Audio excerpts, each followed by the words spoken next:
They tried to warn us. In the process, we have lost many lives. Respiracare, the only NIOSH N95 masks that kill coronavirus and other harmful pathogens. 4 layers. An outer layer traps contaminated droplets. Antiviral layer to destroy pathogens. Filter layer stops fine particles up to 0.3 microns. And the inner layer for final protection. Respiracare masks kill 98% of some of the deadliest superbugs tested. We are a mask, and we want to protect those who put their life on the line, one mask at a time.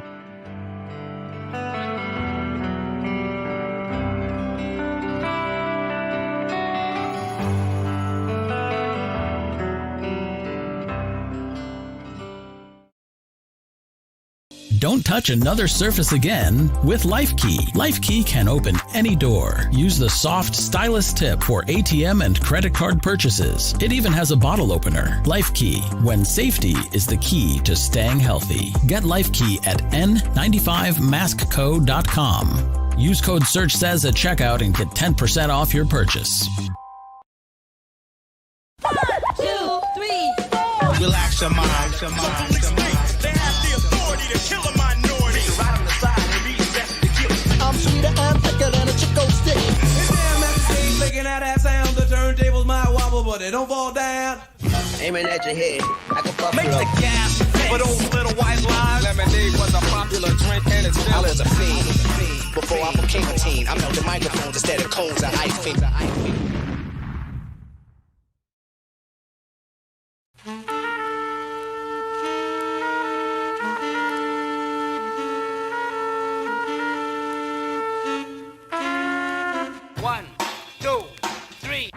And now, everybody, MC Serch. MC Serch. MC Serch. MC Serch. MC Serch. Serch will never stand still.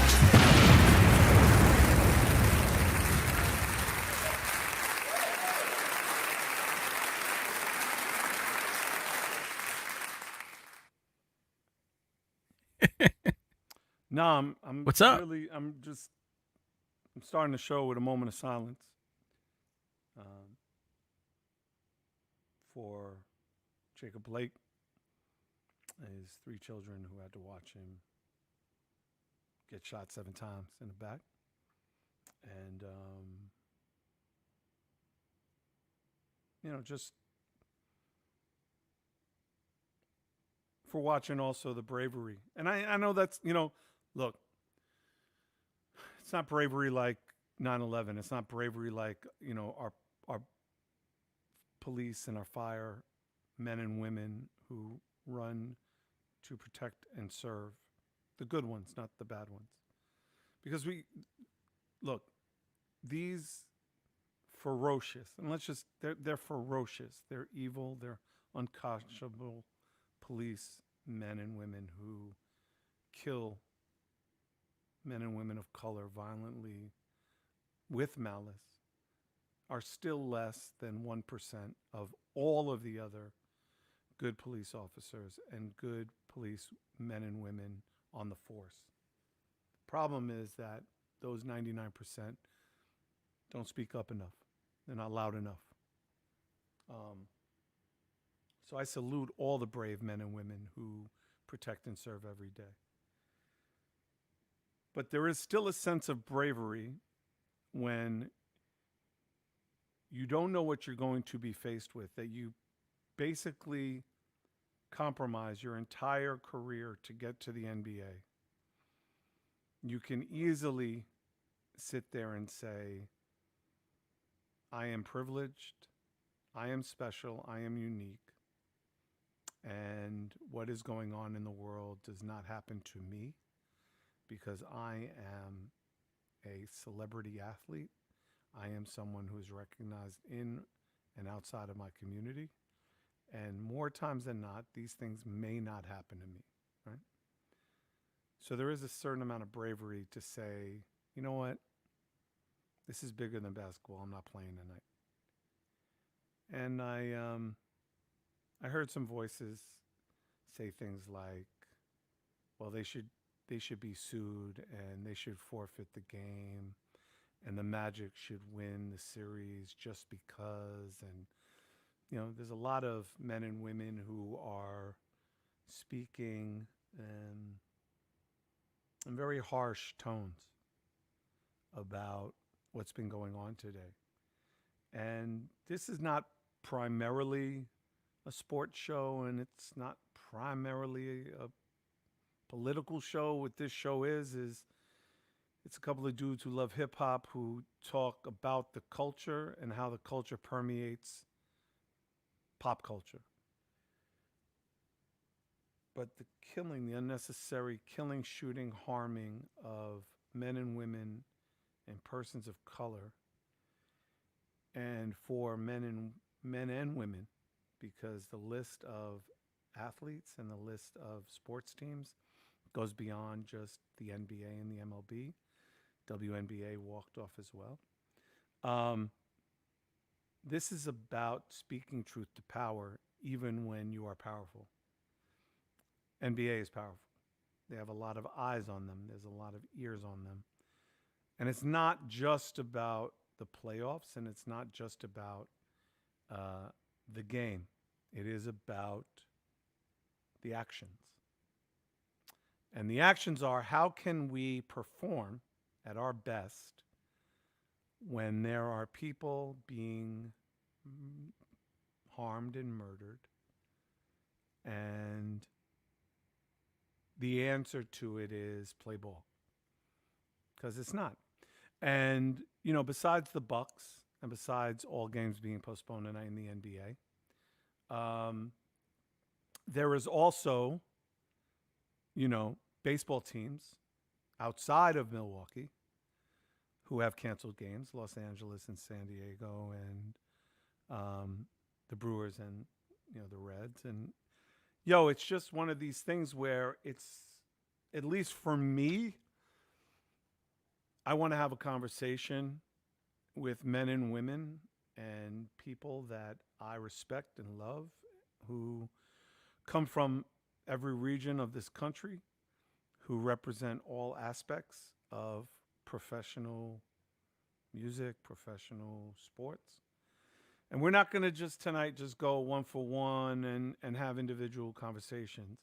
I've invited a lot of friends, a lot of people I know that I respect into this podcast tonight. So this is going to be an open forum.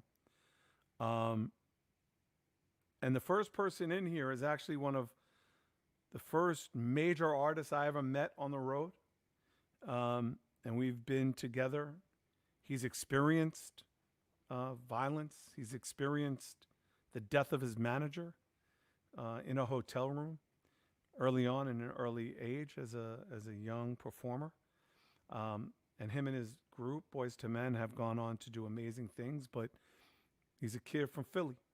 And Sean Stockman is going to join me. Sean, what up? Peace. Oh, that's the right shirt and the right hat, sir. That is the right look, brother. I knew you would like that. I would. I do like that. I would like it better if I could actually hear you, but I like the look. Oh, you can't hear me? It's very, very distant. Pumice, are we able to hear the great, the legendary, the voice, the silky smooth Sean Stockman? I heard him beautifully yesterday. He sang a song for me and What everything. He sang a song for you. How No, special. I'm kidding. I'm kidding. That was a great look. So did he do But something yeah, for some different? reason his mic is really quiet, and it wasn't yesterday. Wow, that's really strange. I'm trying to figure out what the deal is. That's okay. I can talk while you figure your things out. I'm used to talking over you. I'm going to tell a funny story, though, while Sean figures his things out. Okay. So when I met Boys to Men, the first time I met Boys to Men, we were, and I tell this story a lot because I don't have a lot of stories. Hey, Sean, how are you? Let's try it now. Okay, is that okay? Wow, you are in the basement. It's like your mom grounded you, sent you to the basement, and you're crying for dinner through the door and the wall and the ceiling. Hold on. I'm trying to figure this out. I got my Universal Audio Thunderbolt working. Okay. So we're on our way to Virginia, and I get off the plane, and there is Boys to Men. How about now? Oh, that's much better. Okay, cool. And this dude comes up to me and the guys and says, "Yo, I know you. And I said, "Oh yeah, thanks, man. You want to take a picture?" He goes, "Yeah," and he brings his man over. He goes, "Yo, it's DC Talk, the Christian rap group. DC Talk is here." And just as I'm about to say, no, that's Boys to Men. I'm MC Serch from Third Base. Sean goes, "Hey, DC, we're gonna miss the bus. DC, we got to get on the bus, DC." And they're like, "No, can we just take a picture?" So it was us and DC Talk, aka Third Base and Boys to Men. Right. We were DC Talk that day. Thank you for embarrassing me, and I will forever remember that story, remember that date. Let me tell you something. You're looking good, brother. You're looking good, man. Thank you. Yeah, I'm trying. Yeah, I bought a Peloton bike. Me too. Yeah, I love the Peloton. Oh my God, it's great. Lee Toussaint, it's the hip hop. Yeah. Yo, that's my man. Lee Toussaint is the man. Yo, let me tell you something. He motivates me sometimes so much I start crying on the bike. Like, yo, when he starts talking about live your best life, That's right. Let me get my cadence up. Exactly. I put Chantel up on that yesterday, and she was like, "Yeah, nah, he's the truth." Oh, me and my wife goes crazy. We go crazy. Nah, crazy. It's amazing. So I've been doing that, and I've been drinking a lot of water. And this pandemic is it's allowed me to focus on the things that I should have been focusing on. One of which is my health, and being able to eat right, exercise more, meditate, like that to a lot of people that might seem corny, but it's a real thing. I'm big on that, and just trying to just center yourself in this craziness, man, because it could drive you mad, man. Yeah, just so you know, you're talking to grown-ass men and women on this show. There ain't nothing corny about meditating. Let's be clear, Sean. There's no 22-year-old kids talking corny shit right now. These are grown-ass men and women who go back to, like, Big Daddy Kane and Chubb. Okay. I mean, like, we're the same age then. They're definitely in their mid-40s, early 50s. That's what's up. Yeah, man. So let me. I can only say this one way only. Can you fucking believe what's going on out here, bro? Like, has it sunk in? Like, what's going on with Jacob Blake, with Breonna Taylor? I mean, to George Floyd. I mean, is this like some kind of like? I really hope I'm dreaming and I wake up and it's not real. But I know that's a lie. Like, I know that's a lie. This has been a 400-year nightmare for guys that look like me. So, am I surprised? No. You could read history books. I'm finishing up Red Summer right now, and you can go back there and you can read about the multiple. It was like the bloodiest of all summers that happened here in American soil, where white folks just went ballistic and, just out of hatred and anger, killed thousands of Black men, women, and children. Kind of the same way that you see it happening now, just with less ropes. And so, no, I'm not surprised. This has been the interwoven fabric of this country. This has been the status of this country since its conception. So I'm not surprised. I'm just more so surprised, if anything, in a good way, of the reaction that we as Black folks are finally practicing. What I felt the NBA and the MLB did today was big, because, for those ignorant people that are out there, those ignorant and Serch, we talk like this. We can talk like this because, I know your pedigree. I know where you come from. So I don't have to, bridle my tongue. But, there are racist white folks that thought that, oh, they'll go back to sports and everything will be cool. It'll blow over and then they won't be mad anymore. Because we've done it like many, many times. We get upset, it settles down, and then, the wicked ones go back to business. But now, people are changing that narrative in a sense of, we see injustice, we stop, as America should, because it's been too long reliving the same damn movie.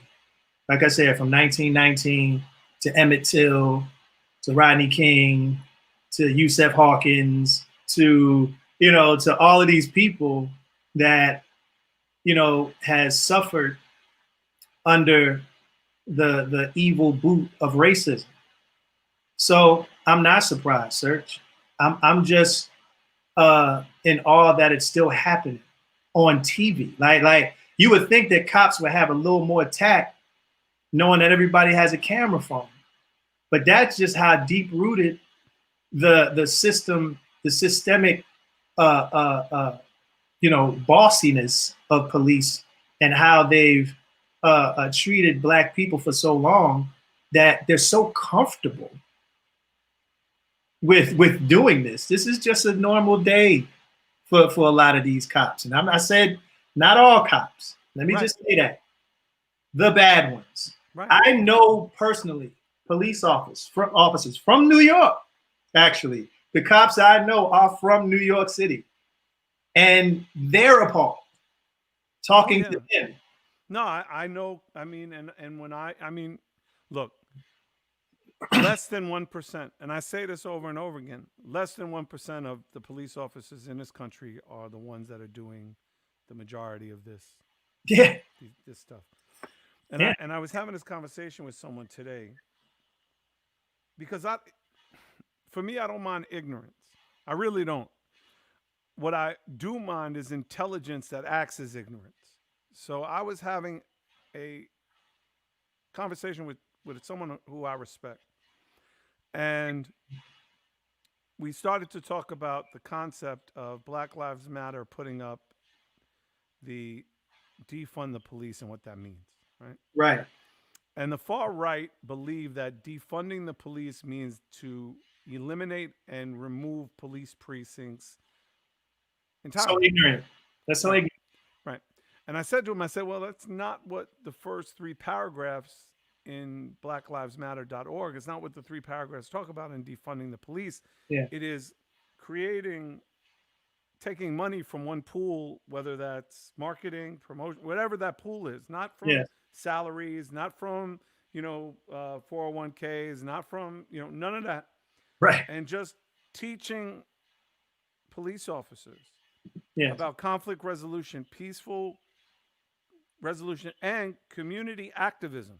Yeah. So that when you come into these communities from outside the community and you are an athlete, and you are a influencer versus you're a guy just from the neighborhood, they're not treated any differently. Yes. That and that's all it is. And the second part of that is education in not only testing, but in field education, so that when these guys fail these tests, they're fired. Yeah. There's no strike 1, there's no strike 2, there's no strike 3. Gone. You don't give them the chance to hurt or kill anyone. Sounds rational to me. And I was telling this dude, and again, this is a guy I love and respect. I said, do you know about Breonna Taylor? And he said, no. And I said, oh, so what your only information you're getting is from Fox News.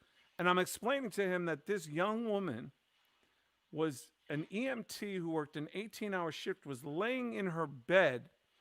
It was an unlawful search and seizure. Mm-hmm. The wrong apartment. Her boyfriend said he was a card-carrying member of the NRA and had a pistol in the air, not pointing it. But the guy that killed Breonna Taylor of the 18 shots, 11 of them went through the window. He didn't even Right. know who was in the bed. Right. He was doing some gangster shit. And this dude was legitimately shocked. Yeah. Like, how is that possible? And the dude standing next to him said to me, well, wasn't the boyfriend a drug dealer? Mm. And I said, no, he was not a drug dealer. Mm. In fact, it was her ex-boyfriend who didn't even live there. Right. And they weren't even looking for him. Right. Right. And what I was talking about, you know, is this caste system and you know, Isabella Wilkerson's book in caste that, you know, that's been kind of getting a lot of heat. You know, they talk about the caste system, right, in America, where it's not even about racism, right? The caste system is about who is respected and who is disrespected, right? Okay. And it's about the level of disrespect based on socioeconomics, Uh-huh. education or lack Uh-huh. thereof, Uh-huh. you know, profiling, Mhm. demographic, environment. Right. And there's these 8 levels. Mhm. And there's no difference between Satchel Paige. There's no difference between Emmett Till. There's no difference between El Chapo. There's no difference between in this caste system in America. The way the system has been taught to treat even people like me who sound like me is that we are less than. Yeah. And the only way we are going to bridge any kind of gap is that we simply need to understand what the other person is saying. The challenge there is, how do we get to that other side? Well, If your only position is, I'm not checking for you because nothing you're saying means shit to me. that's the And problem. that's exactly what this dude was saying to me. And I just want to this is just one thing. I want to leave with this. The challenge for me, because and I want to make this really clear, because you and I have never talked about this. I purposely never dated a white woman, and if I just never was going to marry a white woman, because I was never going to increase the population of white children and to increase the population of what would be perceived as a potential problem. I wanted beige. I wanted everything beige. Right. I wanted beautiful African American, Puerto Rican, Polish, Jewish kids, which is what I got, right? Right. And that was, you know, that was really because of Chantel and all of that. Right. But I purposely it was not happening. It was just not going to happen. Yeah. And that was my own, I guess, systematic way of Help it. presenting a difference, right? Right. Yeah, no, I dig it. And again, let me say this before I speak on anything else concerning race. Okay. Serch has been my friend for over 25 years. Okay. 25. Like, we've been friends this long. Okay. I'm not going to be the cliche. I'm not going to say the cliche, say I have a lot of white friends, because honestly, that goes without saying, because I never looked at anybody as a friend of mine because of their skin color. They were my friend because they were my friend. But as a disclaimer, I just want to let everybody know that I never got down that way. I never rolled that way. And that's just the way that goes. So with that being said, you know, it sounds simple in theory as far as what it is that needs to change. And you know what? It can. If I look at black and white relations like a relationship with a husband and a wife. Now, Serch, if you did something really fucked up to Chantel, right? What's the first thing that you do? Apologize. Right. What else? Make amends. You figure out how to change it. Right. What else? Then you stick to your word, and whatever amends you make, you don't make the same mistake twice.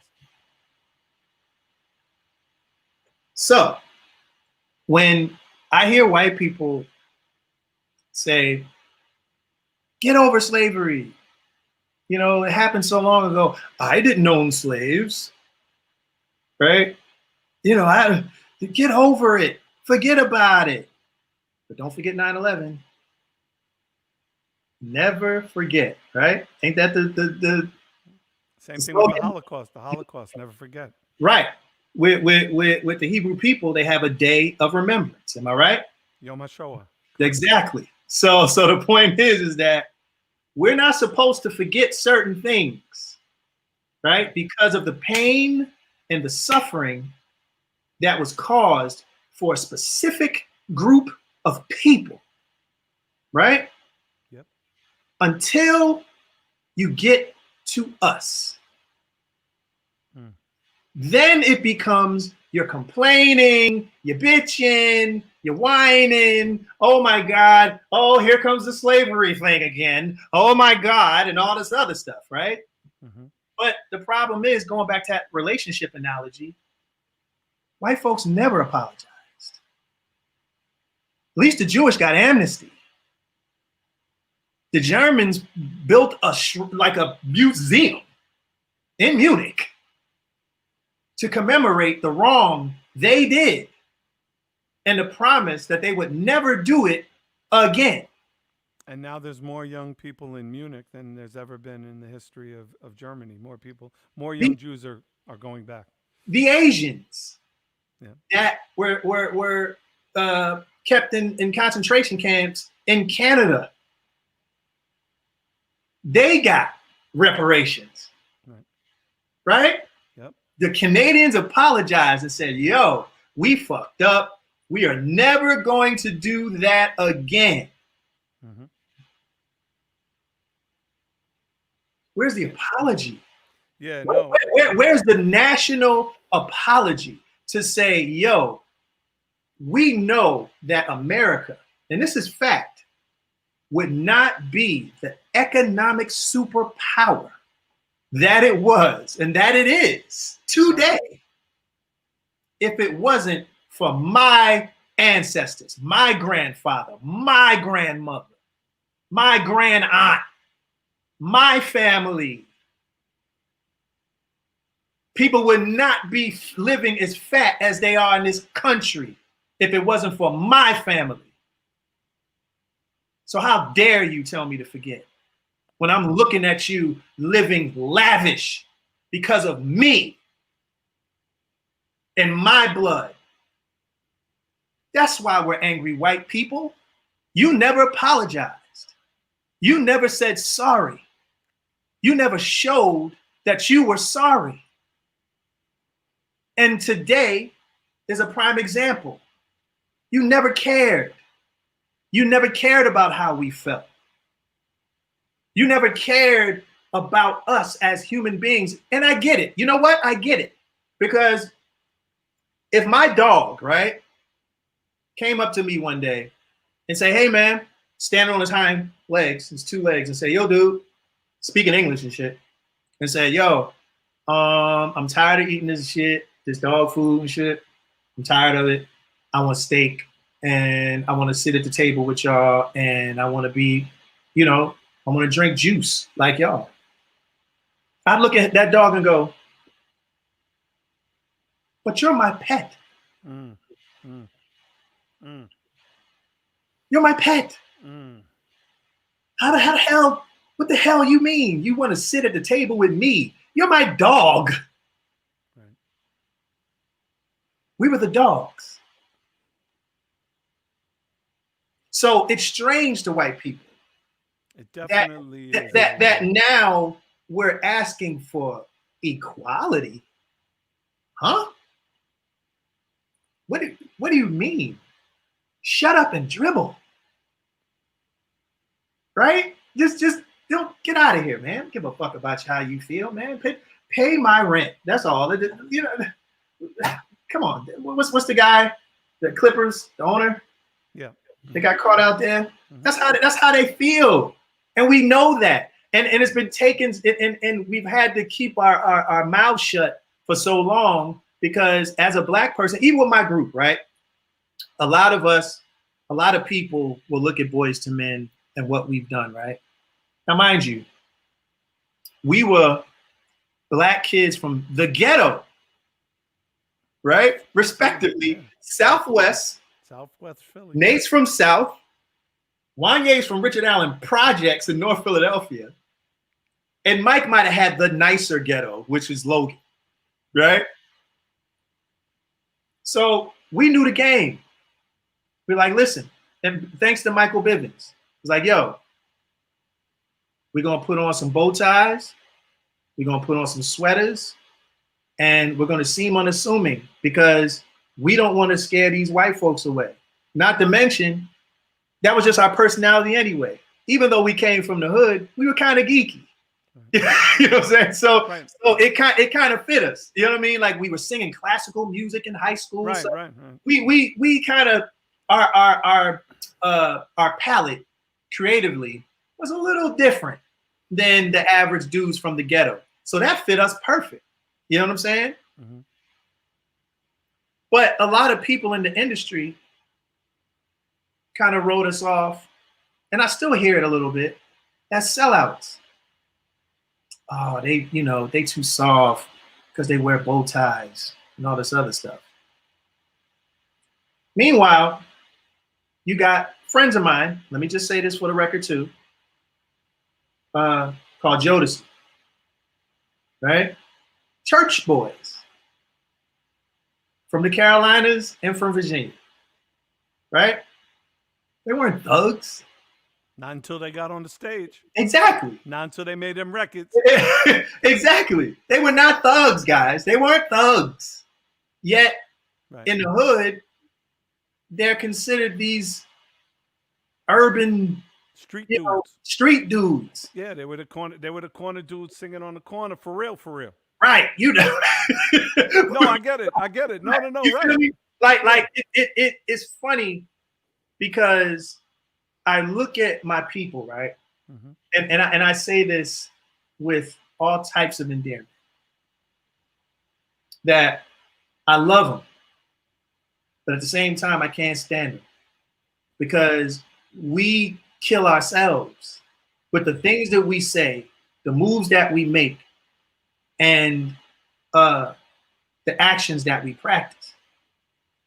And I think now is a very important time because the people that my people look up to are now doing major things. LeBron saying, fuck this shit.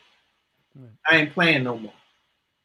So now we as a people have to steer away from the things that we're normally accustomed to think and get money. And now we're starting to understand and realize that there are more important things than money. There are more important things than getting your bag. Right. You know what I'm saying? Like it's about being able to live in a world where someone might not be a millionaire, but will be able to live in their own neighborhoods and feel proud that they live in it. The reason why, Black neighborhoods are so jacked up, obviously, I don't want to get into the history of it because I don't know how much time you have, but you know the red line. First of all, you could go. Well, I mean, we got John Starks in the green room too, so I'm gonna bring him in. This is Oh, gonna be a whole Starks. conversation. This is gonna be a whole conversation. So please continue. Okay. Well, good evening, Mr. Starks. If you hear me. He can hear every word you're saying, brother. Okay.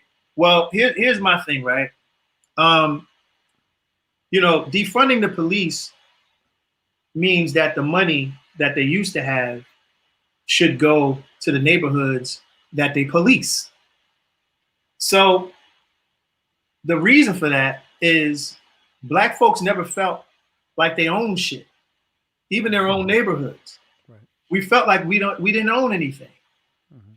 So if you put money into the neighborhoods and add a level of pride to where they live, I guarantee you, white people that are listening, you won't have the crime that you have. Because guess what? The suburbs you live in don't have the crime that you have, not because you're white. It's because you have better living conditions. Amen. You have better houses. Amen. You have better schools. You have Whole Foods and shit. You know what I'm saying? Like, you know, you have places where you can eat good, live good. Mom and dad can come home with a healthy wage where they can buy their kid that toy that they wanted or that PS5 or whatever. Mm-hmm. It's the rudimental things that is missing from our neighborhoods. And the bottom line is it was systemically removed, or not even removed, but not even given to us. That's the key thing. It was never there to begin with. It was never there. Yeah, And now, and you call us animals? I want all these white folks to watch Trading Places. Mm. Watch the fucking movie. Watch Trading Places, right? Right. You got Winthorpe and Valentine. Right? Right? Eddie Murphy was dropping jewels back then. Him and John Landis, right? Coming to America. I mean, same thing. So my point is, folks, for those white folks who want to get like a quick synopsis on what Trading Places is, it's starring Dan Aykroyd and Eddie Murphy. Dan Aykroyd was an upscale stockbroker that happened to live coincidentally in Philadelphia, right? Yep. So he had some scheme created by these old men, the Duke brothers, Duke and Duke, and they basically had a bet that you can take a guy from the ghetto, clean him up, put him in upscale surroundings and circumstances and living conditions, and that person can thrive. Take the same rich guy that used to live there, put him in the hood, have him starving, impoverished, looking for food and money and things of that nature, and that man will turn into a criminal. Correct. Winthorpe, who was a white man, was thugging it by the end of the movie. Exactly right. Straight thugging it, gun, pistol, boom, boom, boom, the whole shit. Right. Stealing the locks. Right. The locks from the fins. Eating the locks and with the beard and shit, looking all gross, smelling like alcohol. Right, Hey, white folks, guess what? He looked scary. Yeah. He looked like a thug. Right.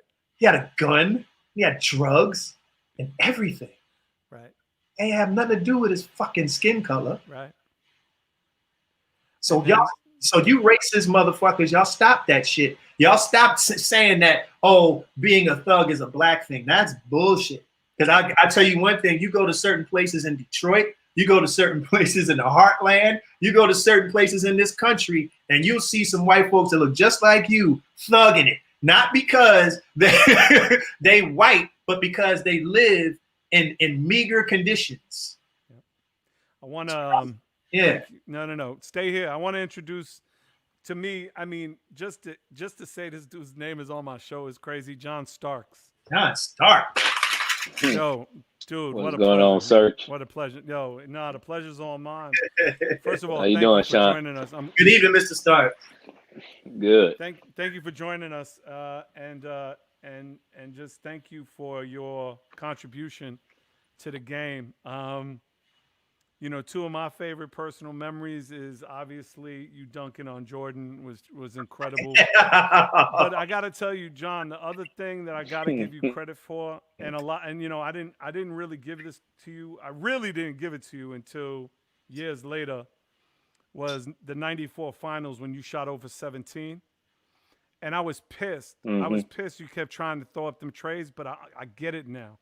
You had such belief in yourself that you knew that you would drop them. You know what I'm saying? Exactly. And you knew that they would fall. And I was like, yo, pass the rock. Yo, Starks, no. But you persevered. Yeah. And there's such a balance to your game because of that. And I think you're bringing that balance to the back office in the NBA. But I want to talk about, you talk about systemic racism, and you talk about the early days of the NBA, and you talk about, Sean, where you going? Sit down, man. Stop. Sit down, man. I'm closing my shade. I don't want. Why? What are you afraid? You afraid the cops are gonna come in, man? Sit down. Maybe. John, I hear stories all the time, especially about players who came up in the New York ball scene. You hear about Bernard, and you hear about his brother Albert. You hear about Fly Williams, and then you hear stories from the great Bill Russell, Kareem Abdul-Jabbar. They were seen one way on the court, and they were seen another way off the court. Do you remember hearing those stories when you were in the locker room? Was there a lot of that kind of talk back in the 89, 90, 91 era? Not really. First and foremost, I was just down in your part of the world, Sean. I was just down in Philly speaking to a youth group down there, which was incredible. And so they're doing some great things with that organization down there. Literally just got back into the house. So I had a long drive back up here to Connecticut. Yeah, no problem. Yeah, thank you. No, I appreciate you. No problem. I mean, look, I really appreciate you doing that. But yeah, man, I was real fortunate, Chucky Brown, K. Smith, Mario Ellie, Sam Cassell, those were all my dudes. And just a shout out to Kenny, what he did tonight on TNT. I heard about that. I didn't see it. I heard about it. Yeah, I mean, he just said, I got to show solidarity to the. I mean, first of all, he said my head is so busted right now. I don't even know what to say, what to think, what to feel. He said, so the only way I can really express how I'm feeling is to show solidarity with the players. I can't even be here. Right. And he just cut off his mic and all of that. And I literally texted him and I was like, yo, bro, any chance you can get on the show? I mean, he's on the plane going back to LA. He's done. Wow. And he said, yo, I'm on the plane. I'm gone. And I'm like, yo, I love you, brother. I'm so proud of you. Because we grew up together in Queens. That's a five-borough thorough dude from the hood. Right. The same thing with Bernard and the same thing with, Bernard King. These are all dudes I came up with. And they would tell me stories all the time of they would, play, and they would, 89, 90, 91, 92, they would play and they would leave. And the same white boys, the same dudes that were giving them pounds, they were saying all sorts of other things, not knowing that was them in the bar, in the car, in the club. And it was this parallel universe where they were like, okay, I really can't say nothing because if I say something, it's going to show me being negative. I'm going to be the bad guy. Not them. They can say whatever they want to say to me. I'm the bad guy because if I stand up for myself, I'm the bad guy. I remember Charles Oakley saying something to me about a dude in Detroit during the playoffs that because I know, and John, I don't know, again, there was a lot, that whole Bad Boys, that whole, anyway, long story short is there was a dude that just kept pushing him, using the N-word, right? And he went to the ref and he was like, yo, and Oakley, yo, what the fuck you gonna do about this dude, man? He's fucking using racial slurs. And the ref said, focus on the game. Wow, that's ill. I mean, it's just, to me, this systemic racism goes beyond what happened in any neighborhood. It's crazy to me that you can be a professional athlete. And again, I can't imagine, John, what people must have said to you when you came home 0 for 17, getting off that plane in New York. Because that was beyond basketball. That was honest with you, New York basketball was life. I mean, did that kind of be honest with you, Serch, people showed me love, man. One thing about New York, and this about the fans, if you go out there and you represent and you go out there and you play and you just all balls out and you try your hardest, they can respect that. They can respect the 0 for 17. Of course, you had, a few people say something, but for the city as a whole, they just showed me a lot of love. It was uplifting to see that. That's great. New York fans are totally different. They know you guys that dog it all the time, not out there trying and what have you. Yeah, you gonna get the backlash. But they knew that I had my heart and soul into trying to win that game. And whenever I stepped on the court, that's just the way I played, and they respect that because the city is a blue collar city, and they saw me as a blue collar individual, and that I went out there and I gave 110% night in and night out, and I didn't take a night off. When I stepped out there on the court, and fans recognize that. True fans recognize that. The gamblers probably had a few choice words for me, but other than that, the true fan, New York Knicks fans, showed me a lot of love, and that's really what got me through and got me through that whole pain of not performing the way I was able to perform. You had a great deal. I mean, you had a great deal of heart that night. And again, I know there's not a lot you can say now because you're an executive and in the NBA today. But if this was, I mean, if you had the opportunity in 1989 when Yusuf Hawkins was murdered, would you have walked off the court? Would that have been do you feel like you would have had that opportunity in 1989 to say, you know what, enough's enough? Bernard, Rodney King, Yusuf Hawkins, Amadou Diallo. Could you have said in 1989, 1990, you know what, enough's enough? I can't be a black man. I can't be a black man from the South. I can't be a black man, and I can't just play ball while 16-year-old kids are being shot and chased into like the Belt Parkway. To be honest with you, I don't know. I don't know at that time, the climate is not where that now. You know what I mean? It's truly a push and a stance that's going on that probably needed to happen some years before, but now it's here right now, and it's beautiful to see that you do have everybody that's a part of this, not just African Americans, but all races that's out there protesting. You know what I mean? It was just us out there protesting. It probably fall on deaf ears, but that's not the case now. I think this younger generation is truly trying to make a difference and fighting for equality for all people. You know what I mean? Especially black folks. That's what's going on right now. You see on the news and you're hearing about, these senseless killings that doesn't make any sense. You know what I mean? So, change is coming.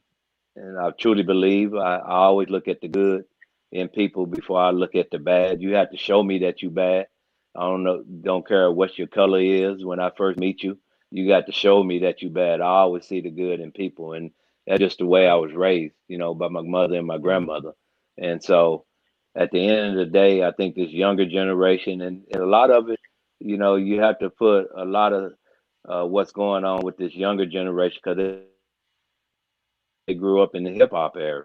People don't want to talk about the hip hop era really is influencing what's going on right now and how the younger generation is truly coming together. I see it in my kids. You know what I mean? That makes me and gives me hope that this change is coming and it's going to be for the good.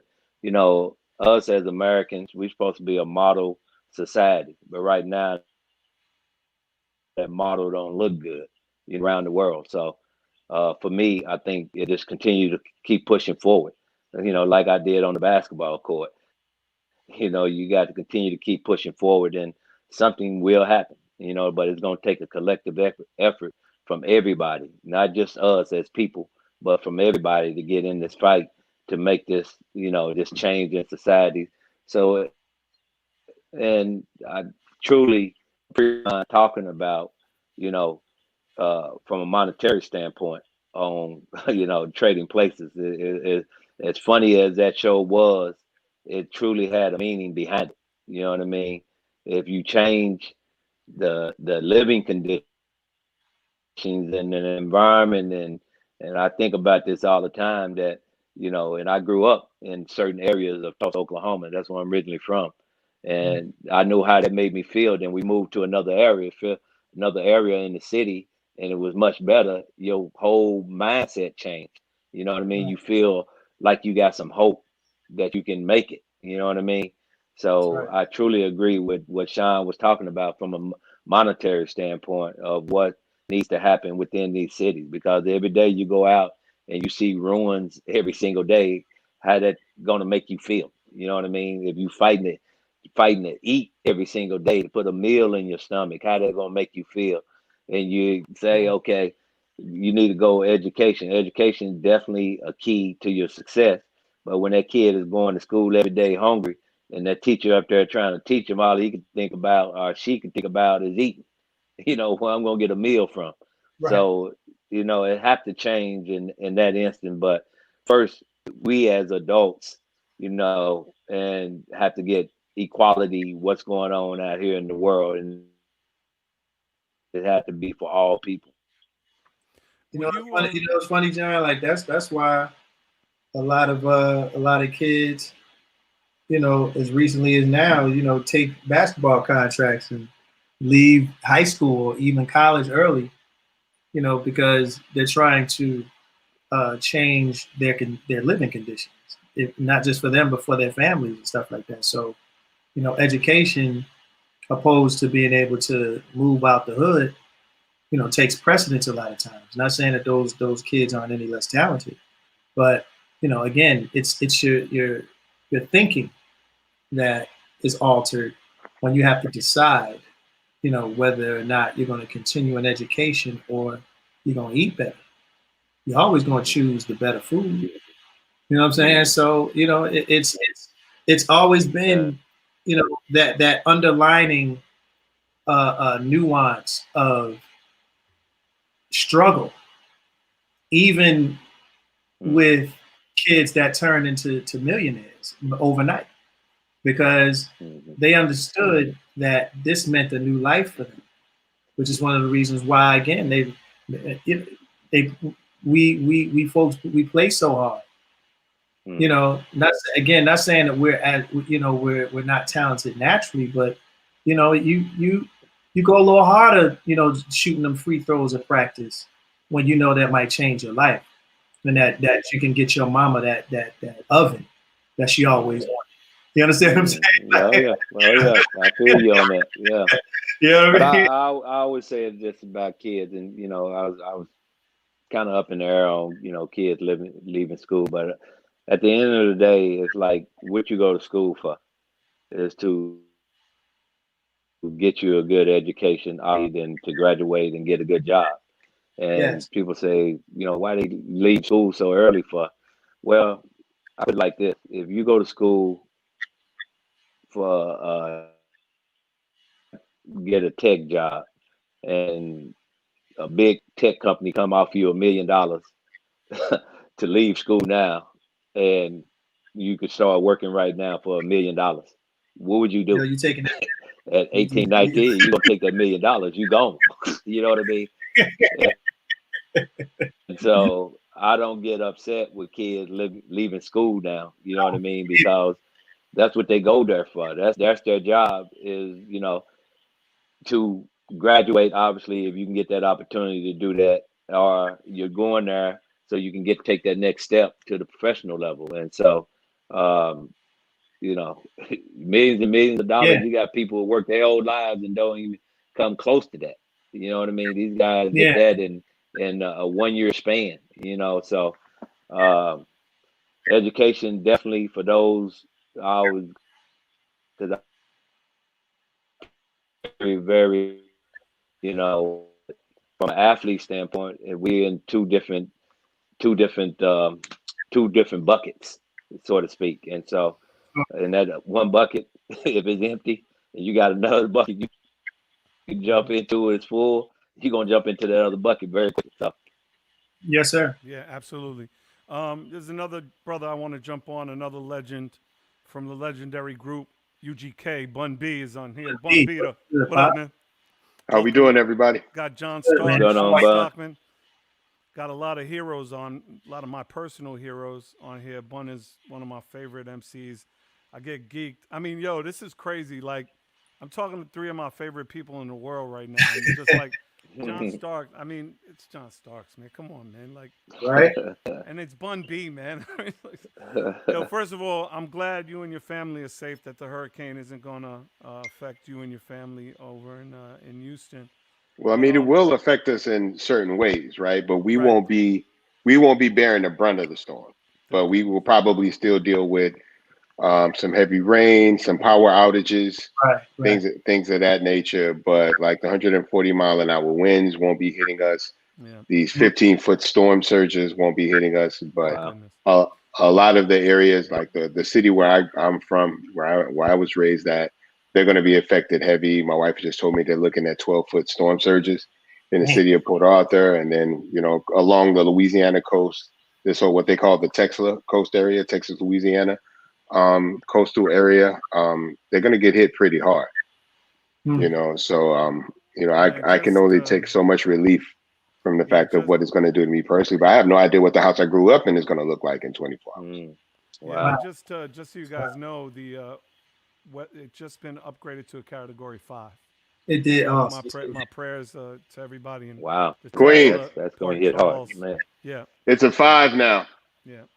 Bun, Yeah. I mean, look, we've talked. You and I have talked about this on the side of things. You know, I mean, do you? What is your feeling about what these guys did, and more importantly, were you watching Chris Webber's on TNT tonight? Were you able to catch that tonight? What Chris Webber had No, to no, say? I'm literally just getting back in the house in the last 20 minutes. We were trying to make sure we had everything, just doubling up on everything, just making sure we were prepared He for this thing. I did not catch Chris Webber. yeah, I heard Chris Paul's statement. yeah. I Um, mean, it was so powerful. He I mean he damn near broke down.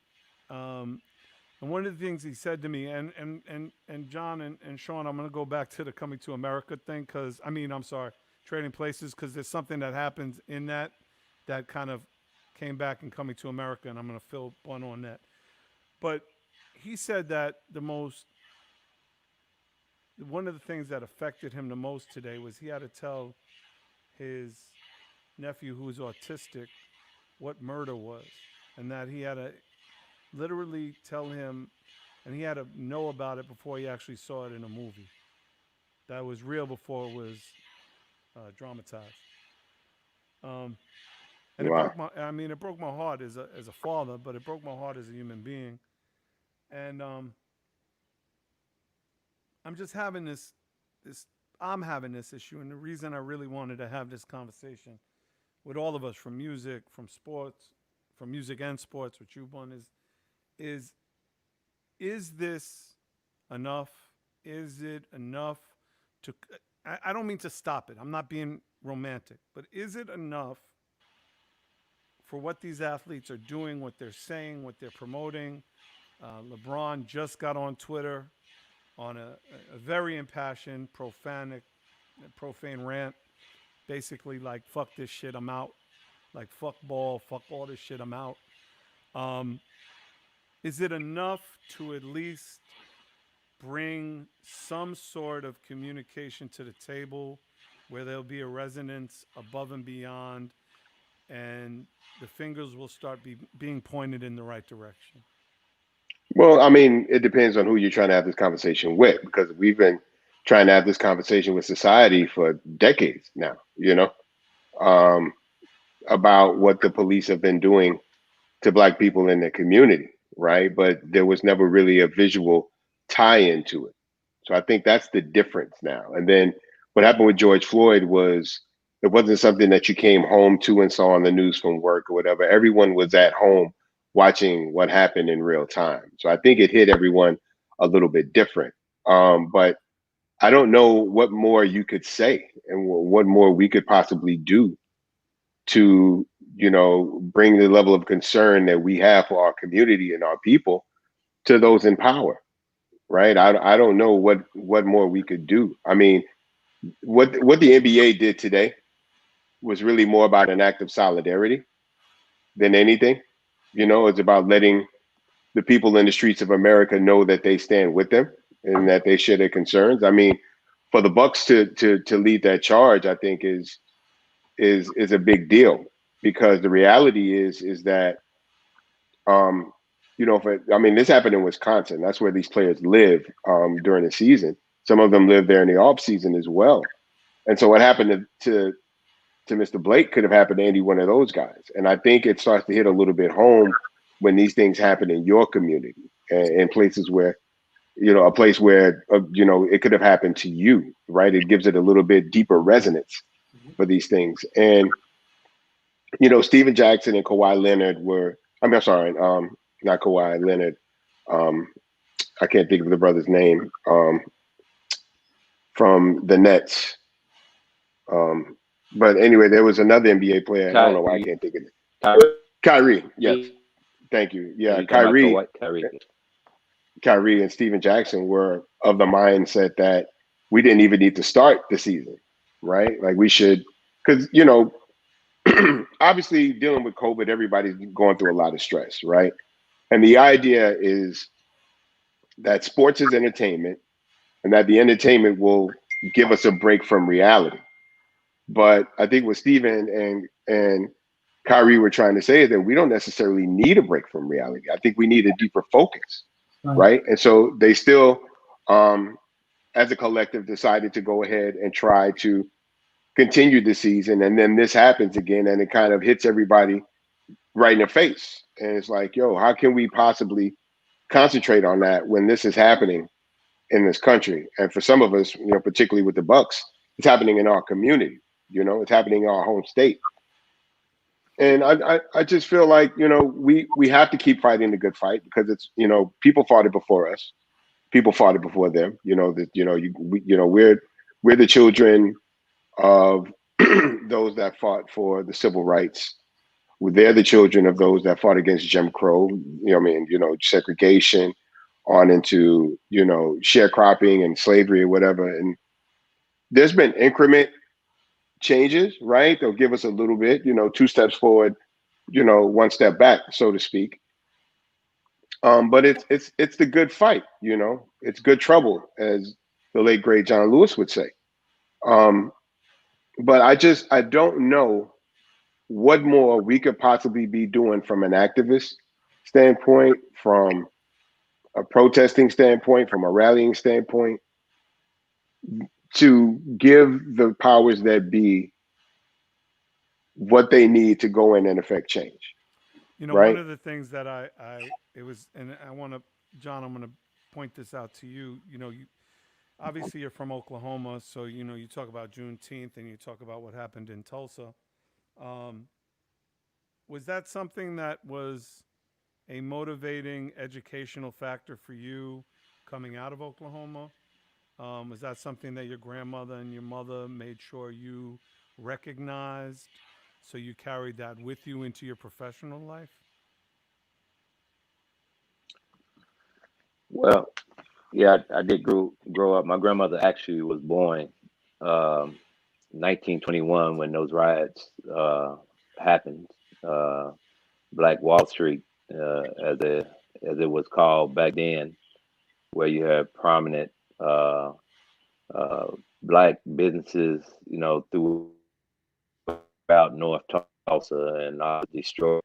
And when I was growing up, you can see remnants of where Black Wall Street was, Greenwood, Orchard, and Pine. And you seen, how it was just getting, lost as time went on. Business started to close. Highway was built over that part of the city, where it's basically cut off the revenue stream. And you can just systematically see how it was just like taken away. You know what I mean? You go to Tulsa now, you don't see none of that. You know, back then, and it was brought to us, but it really wasn't taught to us. You know what I mean? Um, you hear people talk about it, but it wasn't at the forefront of our teaching. And like it is now, I think if it can be really brought to life on how African Americans was living back then, the model society that was built back in the 1920s, it was just incredible. You know what I mean? You didn't have all what you see now within neighborhoods, African American neighborhoods, and the dismay that you see every single day, where a kid walk out, especially in cities like Chicago, where you see killings every single day. Kids scared to walk down the street, parents scared to walk down the street because they never know if they're coming back home or not. You know what I mean? And that was a model society. I know it's a beautiful thing that you see some athletes trying to get that word out about that. I heard Russell Westbrook or somebody was trying to make a film about Black Wall Street, and I think that needs to be, out there. It needs to be seen. You know what I mean? To show African Americans on how our lives was supposed to be. You know what I mean? Before it was all taken away. And but We were talking you about know, trading places. I'm I sorry, wish didn't I mean to had. interrupt. Yeah, I'm go ahead. sorry, No, Jim. go ahead. No, we were talking about trading No, places, no, Bun, and Bun, we were saying how there's so much reality to that, right? Like you take a white dude, affluent, you take an Eddie Murphy character, you switch him, and you can see the dichotomy happen when you don't have privilege, right? But what I was going to Absolutely. say, the funny thing is, in coming to America, Eddie Murphy's walking past these two bums, and he throws a knot into a cardboard box, and it's the Dukes. And they look at the knot and they say, "We're back," right? Right. And what I'm hoping is in Coming to America too, the Dukes got some shit popping, and they just, they come back and they're like, "Thank you, brother. Thank you for making it happen for us." And that would be a great turnaround. And you talk about, and I was thinking about this too, because I was reading When We Were Kings, which is the story of from 1876 to 1920, how the Chicago Kings created the lottery system, the numbers system. But they did it in a way that they built hospitals, libraries, colleges. They had their own police station. They had their own, and the white gangsters said a word and took it. I mean, didn't even ask for a way to, they just took it. And that became the South Side of Chicago. It was literally a straight up gangster disenfranchisement of a community that was building themselves on their own economics. Whether it's gambling or not, because look, gambling's legal on reservations. There's plenty of steamboats that are legal and gambling's legal. But this book, When We Were Kings, literally talks about how the South Side of Chicago was a mecca, a black mecca of self-reliance and independence, and they just took it. That's what. I'm sorry. Go ahead, Sean. No, I was just going to say that you could read 100 stories about that in America alone, about neighborhoods, because even Black Wall Street was was down south in what was it, Alabama? Am I right? Was it Alabama or something? I'm trying to Tulsa, remember. Oklahoma. Excuse me, Tulsa, Oklahoma. Tulsa, But then Oklahoma, yeah. another Black Wall Street that was in North Carolina around the same time. So there were many Black Wall Streets. And let me tell you something. I lived 20 minutes from Eatonville, Florida, the very first incorporated city of black folk, ex-slaves in Florida, that is still owned by black folk.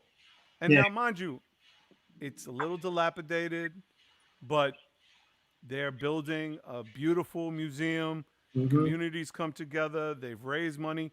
But when you come into Eatonville, it's welcome to Eatonville. Well, Everything is black owned. I'm gonna say something, right? Because I'm gonna touch on something that that Blunt said.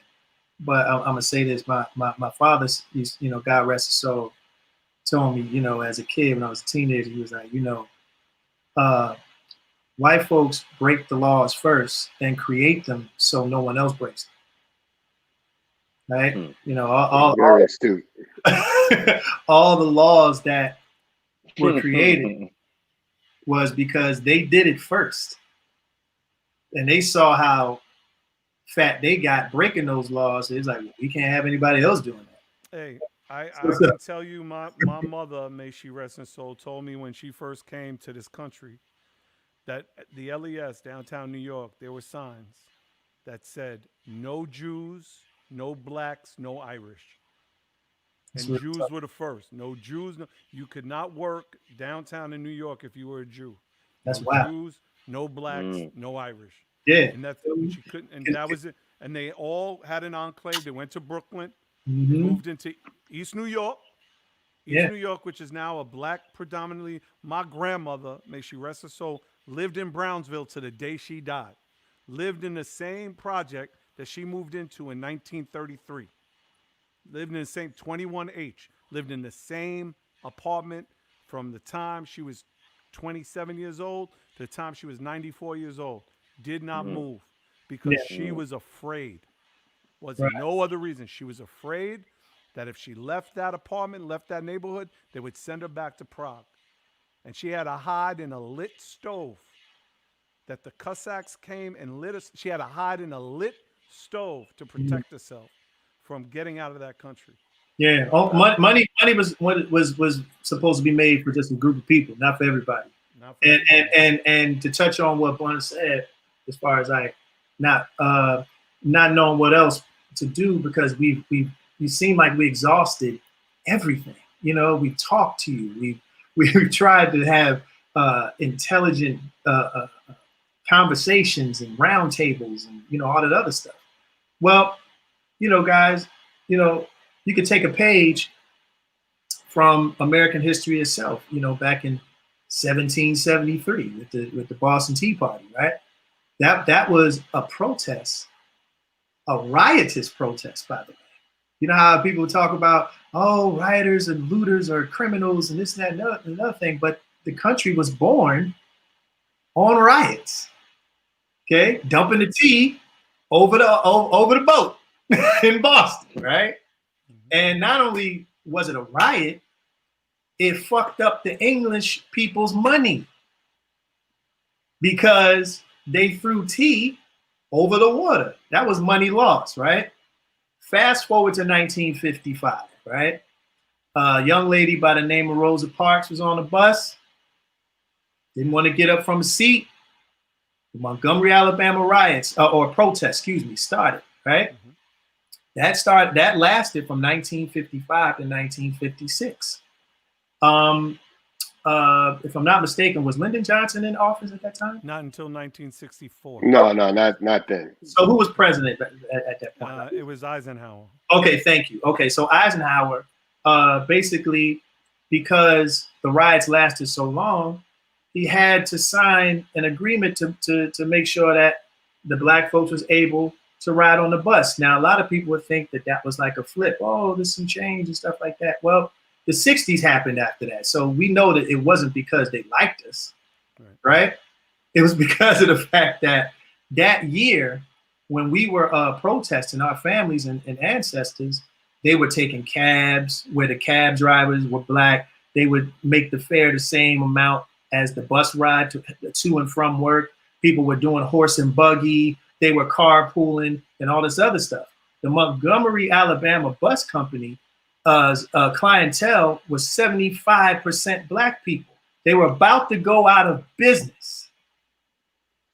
So they had to do something to get the blacks back onto the bus. So they said, okay, fine, we'll let them ride anywhere on the bus. My point is this. It's the same reason why those gentlemen in the NBA walked out, right? And I'm not saying the NBA is complicit in any of the nonsense that's going on. I'm not saying that. But I have noticed that when you mess with big corporations and you mess with big government's money, that's when they want to talk. When you mess with their money, that's when they start to say, oh, wait, what you saying? And we've yet to reach that threshold yet, because there were so many distractions that didn't allow everybody to lead up to that point. But that's where it's at, gentlemen. The point is that, you know, we can scream and holler till we're blue in the face, but if they keep making that bread, they're not going to do the right thing. Snatch that trust fund from their daughters, mess with their accounts and all those other things, and that's when the conversation changes, because that's the only time they want to talk business, is when they losing they bag. Yeah, and I mean, I just want to pivot real quick, because I want to, John, you made a really interesting point before.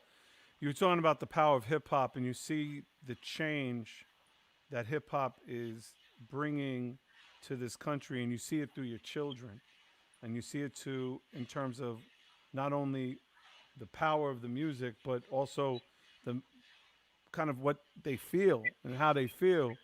Was there, I mean, I think about your playing years, Public Enemy, NWA, KRS-One, UGK.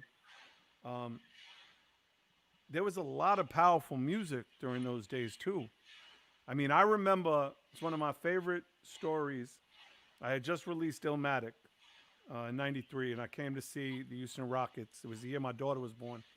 Unfortunately, they beat my beloved Knicks, and they were in getting ready for the 1995 season. And I went to see Kenny and Sam and Mario, and those were all my people.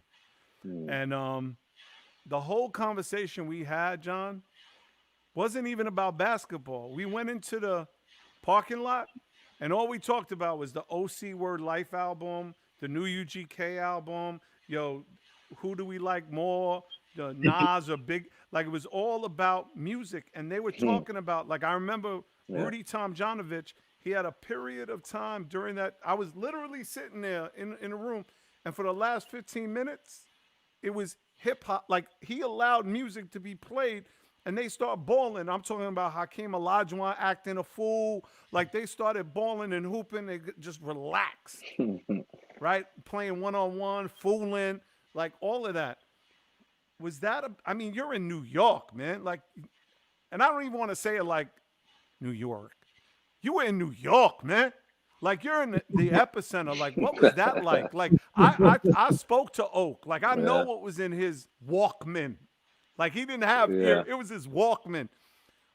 Did you catch a vibe, like, being from Oklahoma? So that might have been Too Short. That might have been UGK, Ghetto Boys, NWA, a lot of West Coast. Now you come to the East, and you got Run DMC, LL Cool J, Slick Rick, Big Daddy Kane, Chubb Rock, Eric B. and Rakim, Public Enemy, maybe Third Base, probably not. We were too white for y'all. But main source, like, I could go on a main source, G-Rap. Yeah. Like, there was, so what was that like in the locker room in terms of talking music, and what did you listen to when you were, getting ready for games? Well, I grew up in the R&B era. You know what I mean? And rap really was just coming prominent during that time. Sean, relax, Sean. Sit down, Sean. Sit down. Boys to men for sure. Oh, God. But I grew up Frankie Beverly, all those guys back then. And so I listened to a lot of R&B. When I did listen to rap, it was like Biggie. It was like Public Enemy. The first time I heard Public Enemy, I was actually playing in the was it CBA? No, World Basketball League, the summer of 1989. Wow, the WBA. And and I was down in I was down in Memphis, and the guy I was playing with, he was just huge Public Enemy. He was like rhyme the whole song when it get started, and I started listening to it, and I started like, okay, now I feel it. I really feel it now. This is the first time. Right. Yeah. And I remember I was in Cincinnati, and I heard these young kids. They was like 12 years old when gangster rap really started to come prominent at that time, and they would listen like blown away. And you heard kids like going off on it, you know, at that. And when I got to the Knicks, and when everything just came full circle with the music, you know what I mean, where hip hop artists was using, you know, dubbing over, you know, be, you know, artists and song, because he was so socially conscientious was Tupac. You know what I mean? I could put Tupac on and I could just listen to, you know, him talking about, you know, everything. I mean, trying to, and I think a lot of, you know, a bright future. Him and Biggie both had a bright future ahead of them about galvanizing, you know, the young folks. And but unfortunately, obviously, they didn't make it. You know what I mean? To see their what would have came out of that. You know what I mean? Because they had the ear of the streets. You know, it was just a powerful time at that time. Yeah, and I love and Bun, I wanted to talk to you about this because I don't know if you guys have all heard, but Good Humor hired RZA to change the ice cream truck song because the ice cream song is a Right. well, I mean it's a traditional, like Right. not even a good song. It's Right. Racist. right. It's inherently racist. It's beyond racist. Yeah. It's beyond racist. But it was this, you know, this whole thing. And have you guys heard it? Just out Yeah, of curiosity, have you heard it? I have. Yo, that shit is dope. Like, yo, I'm like, yo, that like it is so because and Bun, you can understand this. John, maybe not so much. Well, 0 for 17, you might understand catching a brick. But Sean, you'll understand it. There's gonna sometimes you get put into a box where you're like, okay, I need you to create this. And you know, but Right. you know what I'm saying? Like, you know, like it's like when you're making a song for a soundtrack, and it's like, okay, has to be about this, and then you do it, and it's like, it'll get by, but not really. It's not like chopping blades. It's more Right. like Well, sloppy. it's fades. operating under parameters, Right, right? It's right, operating exactly under right. a specific set of parameters, right? But he killed it. I mean, he killed it. Yeah. The beat, the jingle, everything. I mean, it's just amazing. And I bring that up to ask all of y'all. Like, and I'm asking all of y'all. If you had a song or if you had a idea that you could change in this climate, like a remix, and you could take blank and turn it into blank, like what would it look like to you? Like for me, and I'll start because I know that's a real esoteric, neurotic Jew shit from Queens idea. Like it's real wide. I'm gonna narrow it. But for me, if I could take one thing, and I'm gonna say it in front of this Serch, dude, that was like a test question. it really was. And I'm sorry, man. And I know you drove all the way from Philly and you're exhausted.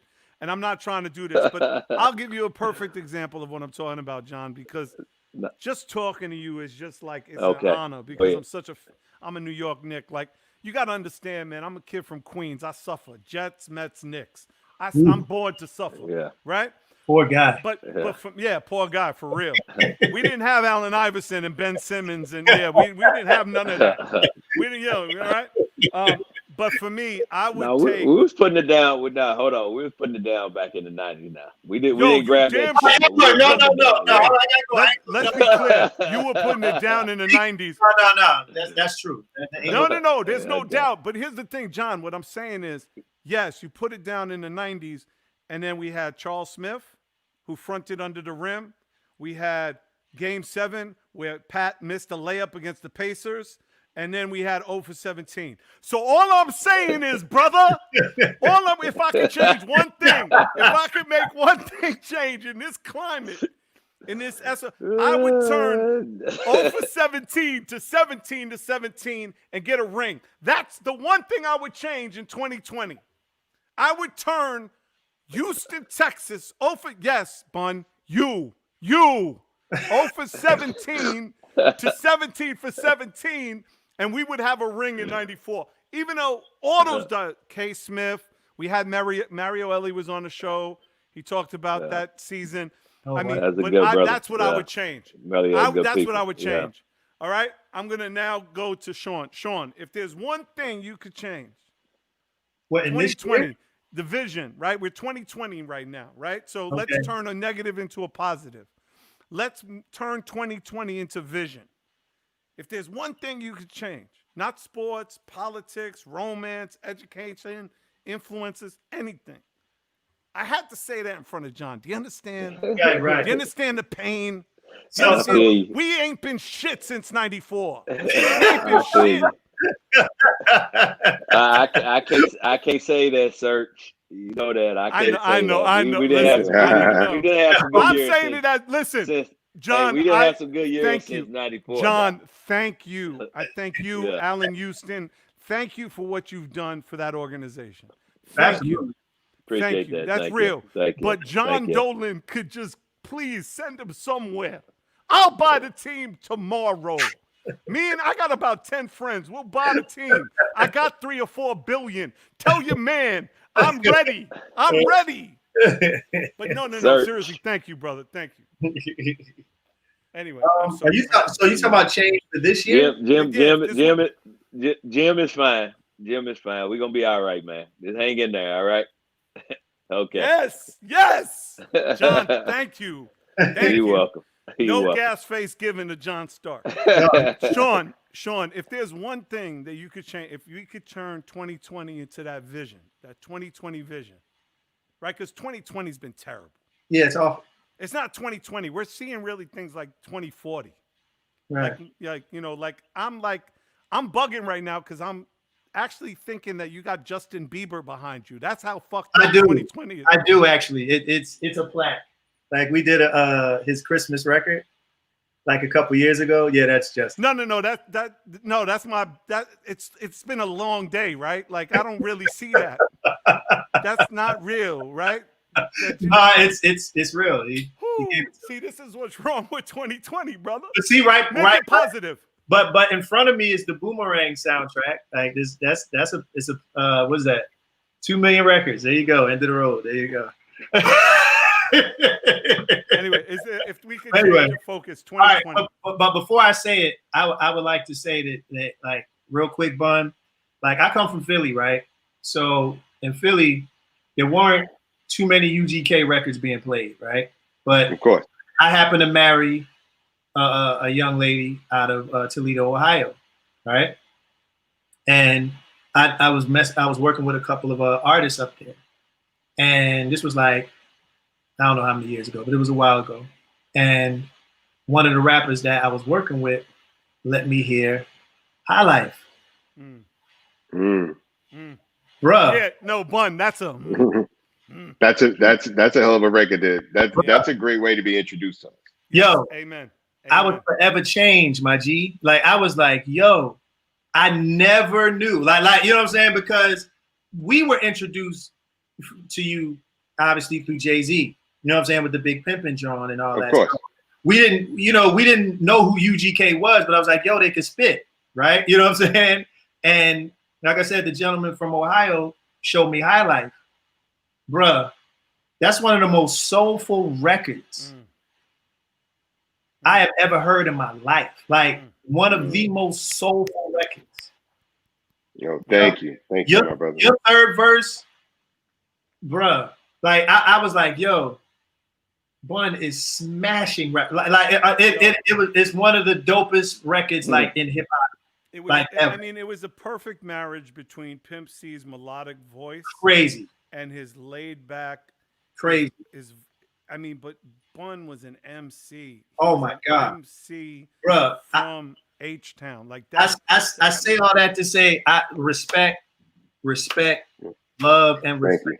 Man, straight up, like I just wanted to get that out there because seeing you on the screen, I was like, oh shit. So, so I just wanted to get that out there and tell you that. But one thing I would change, and Kobe. Amen. That was the weirdest day of this year for me because no one like everybody thought it was a joke. Yes. You know how people Yes. do stupid shit on social media and that type of thing. And we were at the Grammys. We just arrived, and it was funny because we landed and we were driving, and we saw the smog, and I said to myself, "Damn, it is thick today." Right? And then a couple of hours later, I got a phone call. It was like, "Yo, Kobe got in a crash." And here's the craziest part. It's 3 exits from my house. Like literally 3 exits from my crib where I live right now. Wow. Notes. His Mamba Sports Academy is like 5 minutes from my crib that I would drive by most of the time. So, and he was from Lower Merion. He's from Philly. You know what I'm saying? Like, I wouldn't say we were the best of friends, but there was always love when we saw him. And to know that he was in the beginning of him kind of coming out of his shell, of kind of being seen more and, being in certain appearances and being more active with the academy and everything, you saw a different Kobe because, everybody that know him, he was kind of an introverted dude. You know what I'm saying? Like he didn't, he hung out with his house with his wife and his daughters. So for him to actually change and make that transition, I'm going to do more. I'm going to do more for the community. And then that happened. It was the most bizarre day. Like this year, it was the most heart-wrenching day. And if I had to change anything in 2020, like, unfortunately, I can't change the president because that was 2016. So you couldn't do that. But, you got a chance on November 4th. Absolutely. Bun, I'm going to move it to get you. out and vote. Yeah, yep, sure. Absolutely. Bun? I guess COVID, I guess COVID would probably be the one thing that I would change from the year, just because of, so many people are losing their jobs. People are losing their homes now. We're still like living in it in the moment. Although I will say, just to piggyback on what Sean said, it was so hard to really grasp the idea of Kobe dying because a helicopter crash is a very unique situation. Like most people in the world will live their entire life. Probably 99% of the people in the world will live their entire life and never ride in a helicopter, right? Right. So you had no frame of reference.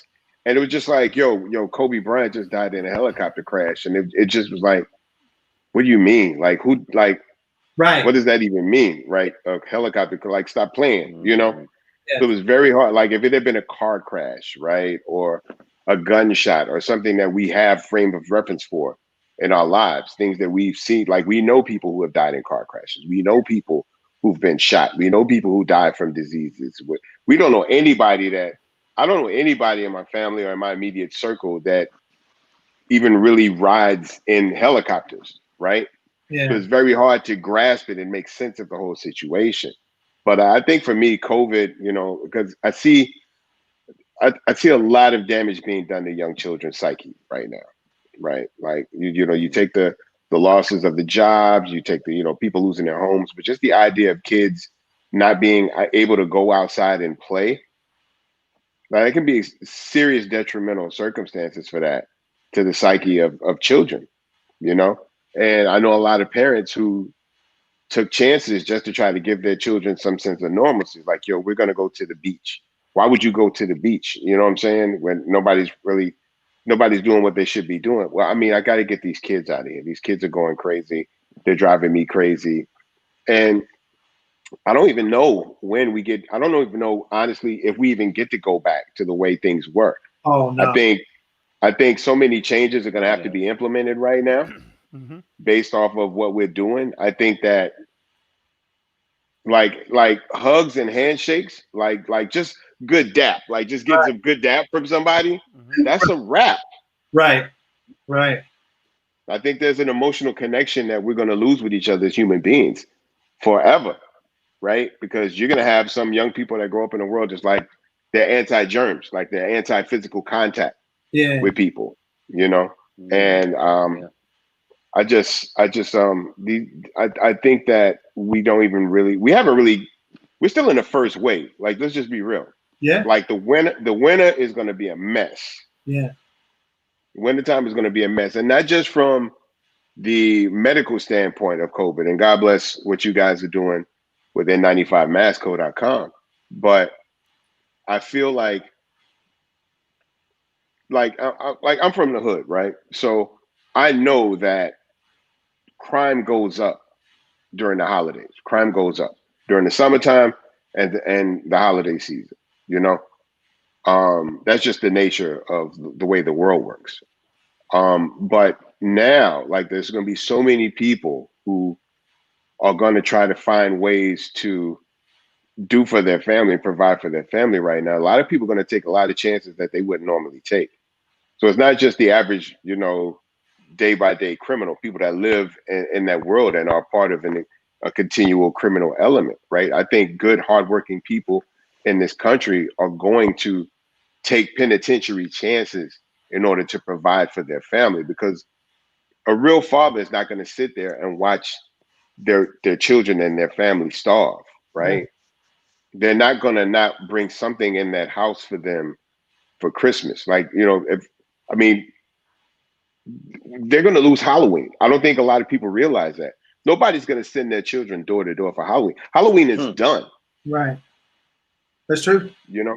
Halloween is done. Yeah. And I mean, Halloween is strictly a children's holiday, right? Maybe, obviously, there's adult parties where women dress slutty for a day or whatever. But Halloween is it's strictly for children to get free candy. You know what I'm saying? That's second only to Christmas in terms of a day that a child anticipates. And there are fathers and mothers. Let me not be sexist or xenophobic right here. There's parents are going to do what they need to do to give their children what they would desire for the holiday season. They've always done that. Man, now that making those ends meet are becoming harder and harder for good, honest working people that want to work can't work, right? Yeah. It's, obviously there's a criminal element that's existed since the beginning of mankind, where there were people who would rather take than earn. That's always existed in humanity. We've always had that criminal element. But now you have people who would like to work. They would appreciate an honest job, right? And it's just not going to be available for them. And so they're going to put themselves in positions that they wouldn't normally put themselves in to do these things for their family, to continue to provide. And it's all kind of all of this is part of what we're dealing with COVID, and now it's been politicized, so it's infiltrating every spectrum, every part of human life. I mean, I speak from an American perspective, Right. but this shit's going on all over the world. Yes, sir. It's happening all over the world. And so, but at the same token, it affords us the opportunity to really pay attention to things that we may have been able to gloss over, right? Parents are starting to have a lot of difficult conversations because they're spending a lot of time with each other. A married couple typically only spends 5 to 6 waking hours during the week, right? Like, let's say both parents are working, or even one is working, right? So the husband and the wife get up in the morning, they get the kids ready, and then they go about their day, right? So that's maybe only 2.5 hours in the morning where they're actually around each other communicating. Then, either both parents go to work or one parent goes to work. They don't come back home till maybe 6, 7 o'clock. They'll spend a few hours and then they're in bed typically by 10 o'clock. Right. So now people who probably had things that they need to work through and discuss had room to kind of tiptoe around these issues, right? Yeah. But when you're home 24 hours a day, you Mm. can't do it. These conversations are unavoidable, Yeah. right? So if you look, there's a spike in domestic abuse, I Yeah. was ready to say right? you're gonna see how close you are as a Yeah. as a couple. No, You're truly on the learned, same page. I've definitely learned that I like my family. Like you always love your Yeah. family and stuff like Yeah, that, yeah. but Yeah. the like thing Yep. is I think in these conditions is more important because Mm. you gotta like somebody to be in their presence practically 24/7. And there is just to hop on Yeah. what you said, Juan, it's like as daunting as this condition is with the virus and everything, it has allowed me to spend more time with my family than I ever had since I've had a family. Because I'm always And on it's the road. amazing. Yeah, I'm always on the road. Yeah. You know what I mean? Yeah. That whole thing. So to actually do homeschooling, to actually be around my son. My son has autism. So, to be around him more and to be with my wife more, for us to kind of vibe and watch Netflix and eat ice cream sandwiches and, all of that, it's kicking it for about 6 months.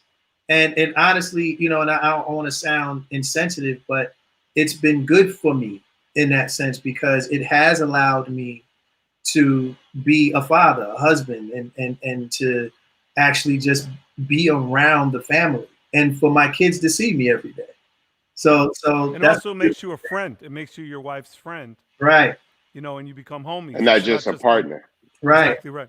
right. All right, John. Yo, John. Michael Shea, Exactly. Michael, before we go to John, Michael Shea, the comedian, said something very profound when Sean was saying that he realized how much he likes his family. Michael Shea once said that people kill the people and hurt the people they love all the time. Nobody kills or hurts people that they like. Mm. Mm. It's true. It's very true. It's We absolutely true. put so much love as the emphasis. Like I say it like this. I just break it down like this. There's relatives that I'm sure we all love. But we don't like them. Not even this bit. Not even this, but Yeah. All right, John, it's on you. 2020, if there was one thing that you could change, and it doesn't have to be in this year, because mind you, I changed 1994 in 2020. Bun B made me feel like a schmuck because I wanted to change 17 jump shots. He just wants to change the world and make them healthy. No, talking John about the John death of would Kobe. go back and change the 3-point free throw Oh, no question. No question. before No the question. '94 finals. Right. So what is the Yeah. one thing you would change, John? Exactly. I would change the senseless killings that went on in 2020 that got us to this There you point go. right now. yes, sir. And Yes, sir. Hear, I hear. think the strength of people and where we at as a society, I think two things had broken down here in society, and that's our moral values has truly like out the window. You know what I mean? And that word respect, we really lost that. And I think in order for us to get back on point, those two things have to change. We have to get some moral values back into society, and we have to get that respect where people are respecting other human beings. And it's not going on right now. And I completely agree with Bun B. You know what I mean? COVID-19 has really changed a lot of people and really make you look at yourselves. You know what I mean? It really make you look at the family structure. It makes you look at society as a whole. You know what I mean? And how we have to operate now. It like trips me out when I meet people and you so used to like extending your hand, and you got people like giving you the elbow or Right, give me the the elbow. pound and what have you. It like trips me out. it trips me out, and I'm like, man, when is this going to change? When we going to get back to some normalcy in our lives? You know what I mean? When the whole spectrum of society is going to get put back on its axle, and right now it's not on its axle. And so I just pray, continue to keep faith that that we will prevail in this. From the COVID to what's going on out here, with happening in society as far as Black lives, and hopefully we can get this changed around, and get people as one, because right now we're not as one. You know what I mean? Like I said, we got a younger generation that gets it. They out there, standing on the front line, but we have to continue to give them that helping hand, and listen to their voices, and we have to make a change. We adults, and we have to continue to give them the tools. I got a young daughter, and she's a spark plug. You know what I mean? There's no way I can hold her back. I just have to just open my arms and just let her go. You know what I mean? And she's out there, she's doing her thing, and I'm very proud of her. But if we really have to, as a society, is really think hard on getting us back to where America, if you're talking about America being great, let's truly make it great by having the equality for all people. Amen. And one of the things we were talking about equality, we talked about Major League Baseball and NBA. The WNBA walked out too. Yeah, absolutely. And again, that's Jemele Hill was supposed to be on today. Unfortunately, because of everything that went on, she was busy having to fill out her, not only her Spotify podcast, but she's also writing a piece on this for the Atlantic. So she's going to come back. But I reached out to Swin Cash. I reached out to a lot of women to get them on here and get their input on it. And I think the challenge is, I know the challenge for Jemele is a timeline thing, but I think the challenge for a lot of even women athletes is a double-edged sword, right? So it's not only they're women of color, but they're women. Right. They're double minorities. Right. So I want to make sure we acknowledge as men, successful men, that thank you to the WNBA, who also stood with the NBA and postponed their games. I do have one other thing that I would, and I don't know, Pumice, are you ready for this? Because I want to show these guys. This is my other wish for 2020. I need a couple seconds here. That's fine. I can explain it. I can set it up. So I've been watching the RNC, and I've been listening to the speeches. And one of the things that I noticed between the DNC and the RNC, the DNC to me not only talks about the fear of what will happen if we get another 4 years, but what they're going to talk about when they get in and the change they're going to make, right? Versus the RNC, which only focuses on the fear. It's the fear, it's the fear, it's the fear, it's the fear. From Donald Trump Jr. saying, Biden is the Loch Ness monster of the swamp. He does nothing.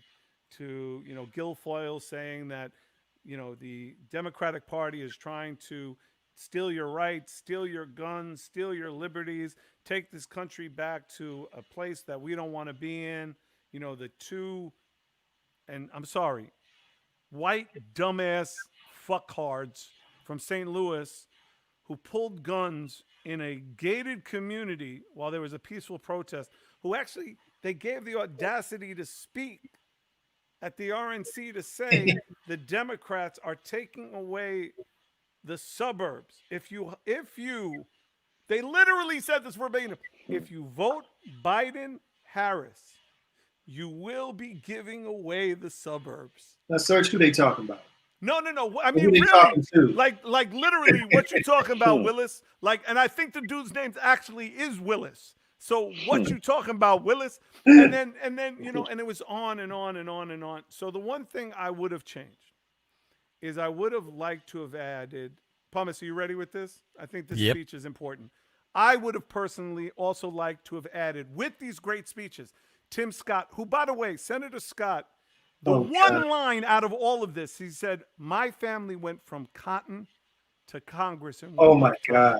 And that is because of a free society, a democratic society, which he screwed up by saying democratic, right? Because the Democrats. Right. I would have personally liked to have seen this speech as well. Well, obviously, we have a rapist in Lincoln Park. He's climbing in your windows. He's snatching your people up, trying to rape them. So y'all need to hide your kids, hide your wife, and hide your husband because they raping everybody out here. We got your T-shirt. You done left fingerprints and all. You are so dumb. You are really dumb. For real. You don't have to come and confess that you did it. We're looking for you. We gonna find you. I'm letting you know now. So you can run and tell that. Homeboy. And that would have made it perfect for me. That would, I mean, that was just, I mean, that is the equivalent of what the RNC is trying to push on us. Man. I mean, look, nothing's going to change tonight. Nothing's going to change tomorrow. What I'm hoping, honestly, and then not from this show and not from what we do, I really hope that Wisconsin is able to, especially Kenosha, is that they're able to just have more peaceful protests. You know, the one thing people don't understand is Jacob Blake's mom and dad have 50 years of being activists, not only in Milwaukee and in Wisconsin, but around the country. They are literally peace activists, so they understand the scope and the severity. Jacob Blake actually worked in 3 or 4 different community programs that was promoting communication and peace through peaceful protest in the way his parents had raised him. So my hope is that these men and women in Kenosha will, calm down. But how is it this, and I'm going to ask you this will be my last question. How does a 17-year-old militia young man kill 2 black people, injure a third, get arrested with the machine gun, which is not allowed in the state of Wisconsin, and then walk out of jail the next morning? You know that. You know that answer. Oh, listen. I just need to ask 3 black men. It's privilege. It's privilege. Because if a black man had done that, he would have died in that street. Man, he would have been shot 89 times. Yo, and the thing that's crazy to me, I was having this conversation, and I don't even think it was a conversation. It was more like a dispute. I was talking to a guy I know, and I really do like this guy, like him and his family. And we were talking about the idea of how police should be trained in literally conflict resolution. That a beautician usually, I think it's 100, 200 more hours in 2 years than a cop gets in 4 years in conflict resolution education. I think actually, don't quote me on this because my wife loves to say I'm wrong on this, but I think that for an officer to do 4 years in police academy, he gets 12 hours of conflict resolution education. So 4 years to graduate, go to a precinct, and you get 12 hours. And I think it's way, way over that to get a beautician's license. Yeah, no, it takes more time to become a barber than it does to become a police officer. Yeah. So with that being said, yeah, Serch, I think it's more. I think it's more down to you got good cops and you got bad cops. Absolutely. And you got cops that has a mentality. You know, you don't have to be trained in conflict resolution. You know what I mean? You know what is right and what is wrong. You know what I mean? When you step up to somebody, you know what is right and what is wrong. And if you just like have that mentality that you're gonna hurt somebody, it's basically the mentality that's gonna spill out. You know what I mean? The example I was showing you don't have to have guys, training. Yeah. Yeah. The example I was showing to these dudes is there was a gentleman in London about 3 years ago. who was detained. He was mentally unstable. He ran through the streets of Brixton, screaming all sorts of obscenities to Caribbean people. Pulled out a knife and stabbed and murdered 3 people. Right. Yeah. The police surrounded him, pulled out their batons. They tactically broke his leg, broke his arm, cuffed him, arrested him, detained him. He went to jail. And he's doing life. Right. I was having this conversation. This dude said to me, he goes, if it was me, I would have shot that fucker 87 times. That's the mentality. It's not about good or bad, John. This is a guy who runs a very profitable business. He is a businessman. It's beyond good or bad. It's beyond sensibility. We're beyond that. It's now about vitriol, rage, anger, disgust. It's beyond sensibility. We've gone beyond that. And here's the thing: is it deep rooted, Sean, or is it because we have a president who brought it out? Right? Because I keep thinking over and over and over again. Bush was an idiot. The second Bush, he was an idiot. Did 8 years, he was an idiot.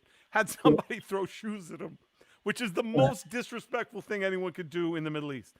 Right? The guy who threw the shoes at him is doing 40 years. That's how disrespectful it is. Yeah. We were not in this hateful space. Obama comes into office. And just these are just facts. I'm just going to say them for the sake of saying them. He comes into office. He has more death threats than any president times 20 in the history. Sure. Thank goodness nothing happens to him. But he also had more men and women of color die in his 8 years than this dude has in 4. It's just fact. 614 men and women of color died while Obama was president. The final straw was the church in South Carolina when he said, and he's crying like, when is this going to be enough? Right? But that's the fact. He couldn't do anything. Do you know why? Because, and Michelle says it in her book, they were too afraid of making a mistake. Why? Because it would have affected everything else moving forward.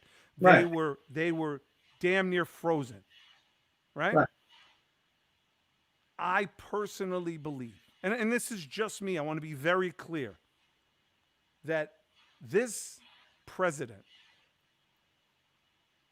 with his rhetoric, his rage, his lack of education, with his disgust, he has created this.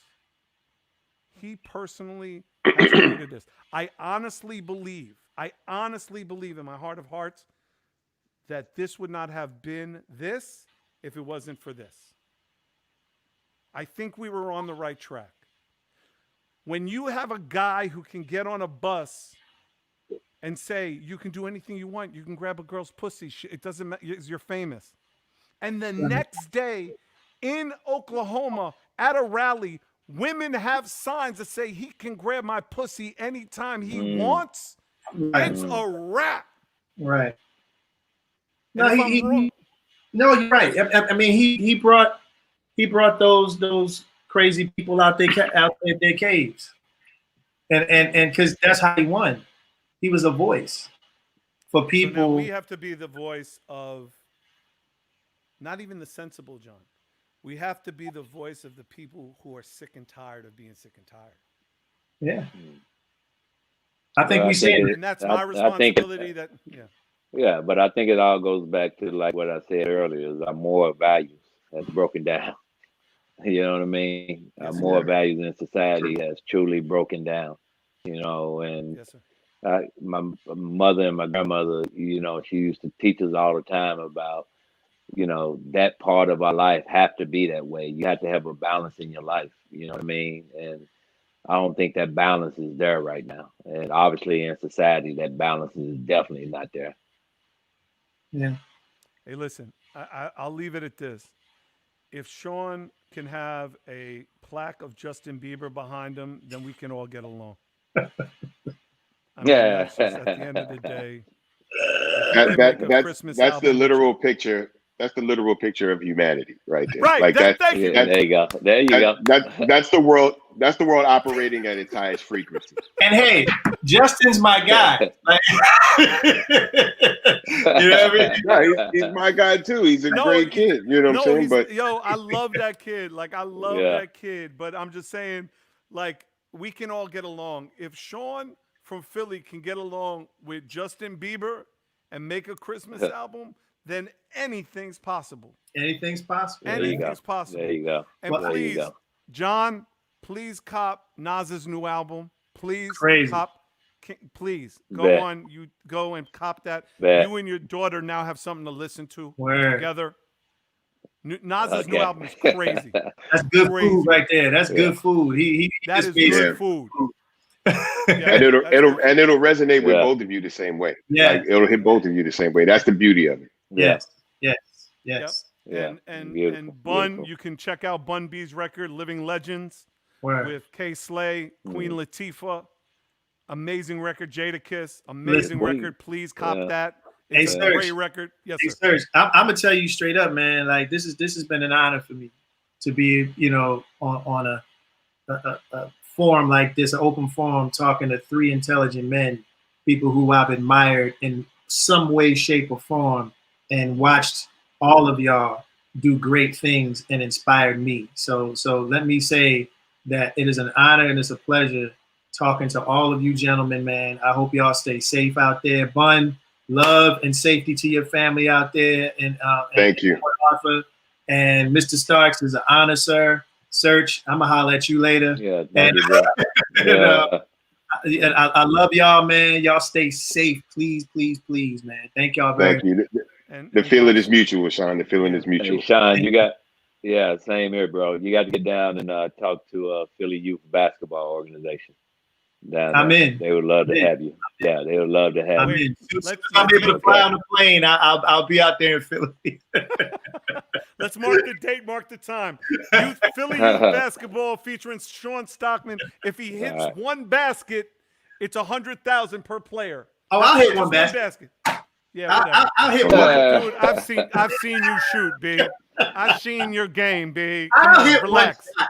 Relax. You're a hell of a singer. You're a hell of a singer, hilarious. brother. You're a hell of a singer. Yeah, Let's keep it. I won't quit my day job. I mean, John, what you have meant to me as a young man and just knowing that you're in the back office at the Knicks, it does give me hope. I got to keep it a buck with you. It does give me hope. It really does. And I'm so glad they have someone like you that can also speak like the truth to these young men about how they can prep for their time in New York. Yeah. Because they need that. They need that soulful, that understanding, because the bright lights can get ahead of you. And Oh, for so sure. thank you for Well, that. Sean. You know, bro. Oh yeah, Sean, I love you, brother. You know how we get down. Absolutely. Bun. I'm just such a fan. Every time I see you, this grin, it's just. I remember walking into Jive Records, and my man Jack Saturn was like, "Oh, you ever heard of these dudes?" And it was the album with you and Pimp and UGK, and I was like, "Wait a minute, Jive signed UGK?" I was like, "Oh, this is the greatest label in the history of hip hop." Y'all had I mean, it was just KRS-One, Tribe Called Quest, and then UGK. It was a rap. And Steady B. And Steady B. Although we shouldn't really talk about Steady B. Anyway, thank you guys. Thank you. All right, you welcome. Thank you. Thanks man. a lot, Thank sir. you. Thank y'all for having me. God bless everybody. Same here, Yes, bro. sir. Thank you, sir. Yeah, have a good one. Thank you. I know we had a lot of fun on that, and I know there was a lot of smiles being had. It's very hard for me to not, in the midst of all of this, not enjoy the camaraderie of the brothers that I had here, because I'm just, at the end of the day, I'm a fan. I want to, again, say thank you to Pumice. Thank you to Sam. Thank you to the team. Of course.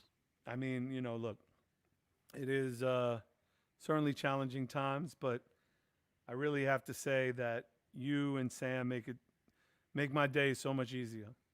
So thank you to both of you. The funny thing is, over here, Solomon has been waiting in the green room, and the moment you ended this other segment, he disappeared.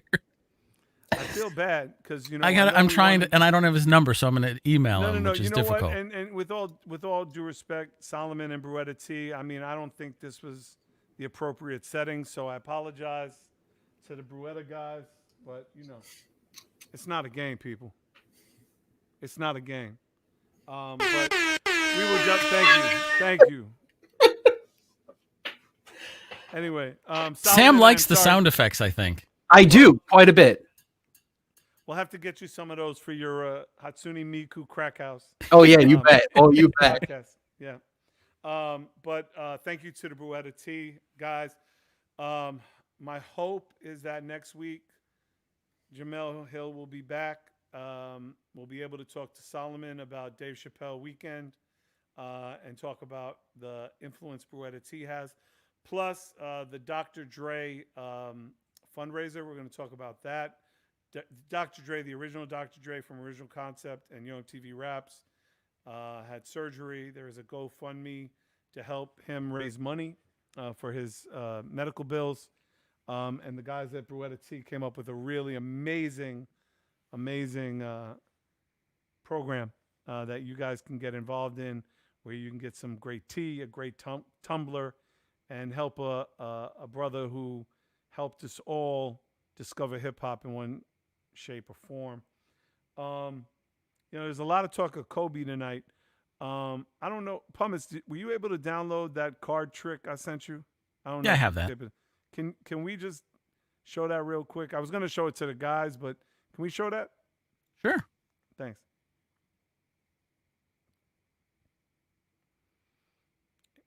That was 45 backwards. I love that. Look at that.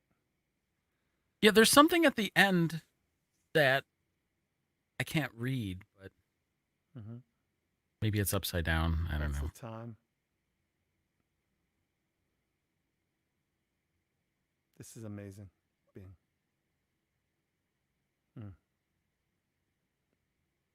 His birthday was 2 days ago. Happy birthday, Kobe. Rest in paradise. You and Gianna, rest in paradise. I love those videos. I just do. I just love dominoes. Every time you send me one, I'm like, really? Another one? Yeah, it's true. I know it's true. But did you used to do those as a kid or something? Yes, I did. All the time. Through my house, up and downstairs. Like, I would spend hours upon hours setting them up and then knock them down. I love doing that. So again, shout out, and I'm sorry Jemele Hill was not here tonight. But she was on deadline, and I totally respect that. She was really trying her best. She sent me text after text after text saying, hey, I'm sorry, I'm not going to be able to make the show. I apologize. So hopefully we'll have her here next week or the week after. But, man, shout out to my man Colt Ford, who helped me corral Bun B. Well, helped me corral John Starks. Bun B is my man. Sean is my people, but John Starks, wow. That, as a Knick fan, that was amazing. My thoughts and prayers go to the Jacob Blake family. My thoughts and prayers to the city of Kenosha, my people in Milwaukee, my people in Wisconsin. Please, peaceful protest, because the police are just looking for a reason to fire back. There's been enough pain, enough death, enough killing. So please, if you're going to just please. I see Solomon's. Should we just talk to Solomon? He deserves it. Bring Solomon on. Let's talk to Solomon. What up, Solomon? How are you, brother? And no sound. Solomon, we can't hear a word you're saying, brother. He's moving fast, but making no moving sound. Fast and saying nothing. No, it's not that. I like that hat. Hello. There we go. There you go. All right. once again, it's an honor, first and foremost, to even be on this podcast. Oh my gosh, legends, legends, legends. I lived in the Bronx, so trust me, the last segment you just had on, wow, like Well, I wow. appreciate it. Almost Thank said you. wow. You know? And again, I really appreciate your patience. I hope you can understand with everything that's going on, why that was so necessary. Oh yeah, oh Um, yeah. So much good information, and truthfully, I wanted to chime in, and when they said Cincinnati and we're talking about Toledo, I'm like, ooh, Ohio, and but just in general, things got to change. You know what I mean? Absolutely. One of the things I love about your brand, Bruetta Teas, and what you're doing out there on the block. There it is. There's Yeah, yo, yeah. and yo. Can I just say one thing? You see how it's got 3 tiers? The Bruetta thing's got 3 tiers. I only have Mhm. one. I only got Oh, one you only tier. have one. You only have the top tier. I know I am top tier, but I should That's I should right. have all the tiers. All right, we're gonna take I don't care of have. that. Yeah, please. We're gonna take care of that. We're gonna take So care of that. No speaking of worries. taking care of that, what you do and what I love about what you do is what I did back in the day with Echo and with Nike and all that. You do brand placement. That's right. You connect the brand to celebrities. Some of the celebrities, not to name drop, but Dave Chappelle, Tribe Called Quest. Love that. Yeah, Love that. we Look really at that. we truly believe that, with the product that we have, which is really like the best tea ever. I mean, I'm just gonna go out there and say that. Because of our filter lid and how it goes down, it's just literally this is the best thing ever, and it's one of the newest things ever. And it's just once you drink it, that's all you got to do is drink it. So Simple as that. let's go back to this picture of you and Dave. Dave Chappelle. How did you meet Dave Chappelle at the Well, Snoop Dogg show at Bogarts? I mean, that's just incredible. So you're at the Snoop Dogg show, you see Dave, and you're well, like, "Yo, I actually, got some tea for you," and he's like, "Yo, does tea mean weed?" no, no, no, no, no. See, it goes back further than that. First off, I got to give a big shouts to my man Talib Kweli. Also, shouts to High Tech here in Cincinnati. I'm in Cincinnati, Ohio. My hip hop ties go back at least 20 years. Maybe not one of those artists that blew up like that, but I started overseas and then came with Land Speed Groove Attack and then did the thing there and then came to the United States to do my thing. So I still have a lot of great relationships with artists. And that particular time, it was just an awesome night, man. Like that was the first time I ever met Dave. Basically he came to come. This is during the time when nobody could find him. He had just left. He left the show and had disappeared, and he popped back up in Cincinnati at that time, and everybody was just wondering. Back then I wasn't into the teas. I was just being a hip hop artist and being just part of the movement out of Ohio. And then how do you pivot from being ahead and being part of this, mossy of artists out of the Ohio region to then getting into the Bruetta Tea family? Well, it's still part of hip hop. The vice president of Bruetta, Matt Hood, is a good friend of mine. We both are alumni of the Ohio State University, so we've known each other. We Buckeyes. We've known each other, and I've been drinking tea all my life, but more than recently, I've been drinking the Bruetta teas since before they were Bruetta. And it just came with an opportunity where I just told them, hey, maybe I can help you with some visibility here. And it was a great fit. And once again, like I said, it's the tea that really sold me because it's so good. You know what I mean? And I drink tea. I'm not really a big coffee drinker. Although you can make coffee in those tumblers as well, but I'm not a big coffee drinker. I drink teas on the regular, and it's just a social thing. It's a social thing, and it's a positive thing. So it's not too pushy. No, definitely not. And I got to tell you, I love these tumblers. So this is my shit right here. I'm gonna be honest with you. Mm-hmm. So this is my morning one. Okay. Right, yo, I feel so racist when I drink this Vanilla City. Well, Vanilla City, but yo, this shit, yo, B, yo, woo, you can mix it. You can mix it with the chai. I chai need some chocolate. I need some chocolate city. But that's right. But you know what? The raspberry mint. Oh yeah. Matt taught me how to make. So when I was growing up, my favorite ice cream of all time was Baskin Robbins had chocolate raspberry truffle. Yeah. They got rid of it. They got rid of it a long time ago. Mm-hmm. So I told Matt that, and he's like, "No, you can make a chocolate raspberry mint tea." That's And right. he taught me how to make it with the mocha and the whole thing. Like, it was a wrap. Like, dude, it was a wrap. I drink that almost every day. Almost every. And Now- you're looking at a guy who drinks iced coffee. My mom raised me on iced coffee. Mhm. Like, raised me since I'm a little kid. So I've been drinking iced coffee my whole life. Dude, I am messing with Bruetta hard body. Yes. It's incredible. So you go from meeting Dave, and then you give Dave a tumbler, right? So this is well, we got to flash forward because that was 2011, Right. and now in 2020, Talib has been doing some work with Dave Chappelle, and he's been in Ohio for some time. So he reached out to me and was like, "Hey man, why don't you come up and come check out what's going on here, spend some time, you know, it's summertime." And one thing that sold me is I would just say that I got to give big props to Dave and to Elaine Chappelle because they spent no expenses. They spared no expense to make sure that every artist that came through was COVID tested. So we do actually take COVID tests.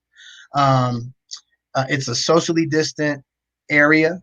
And when I say everybody takes the COVID test, that goes from the cooks to everybody, just to make sure that our environment is taken care of the right way. So he brought me up, and you know, we were hanging out, you know, and one thing led to another. And once again, first I had gifted Talib and Yasin Bey with some Black Star tumblers, and I had did an update. We did an update of their old Black Star, but we changed it to Yasin Bey and Talib Kweli. And when Kweli saw that, he was just kind of like, "Wow, man, this is something right here."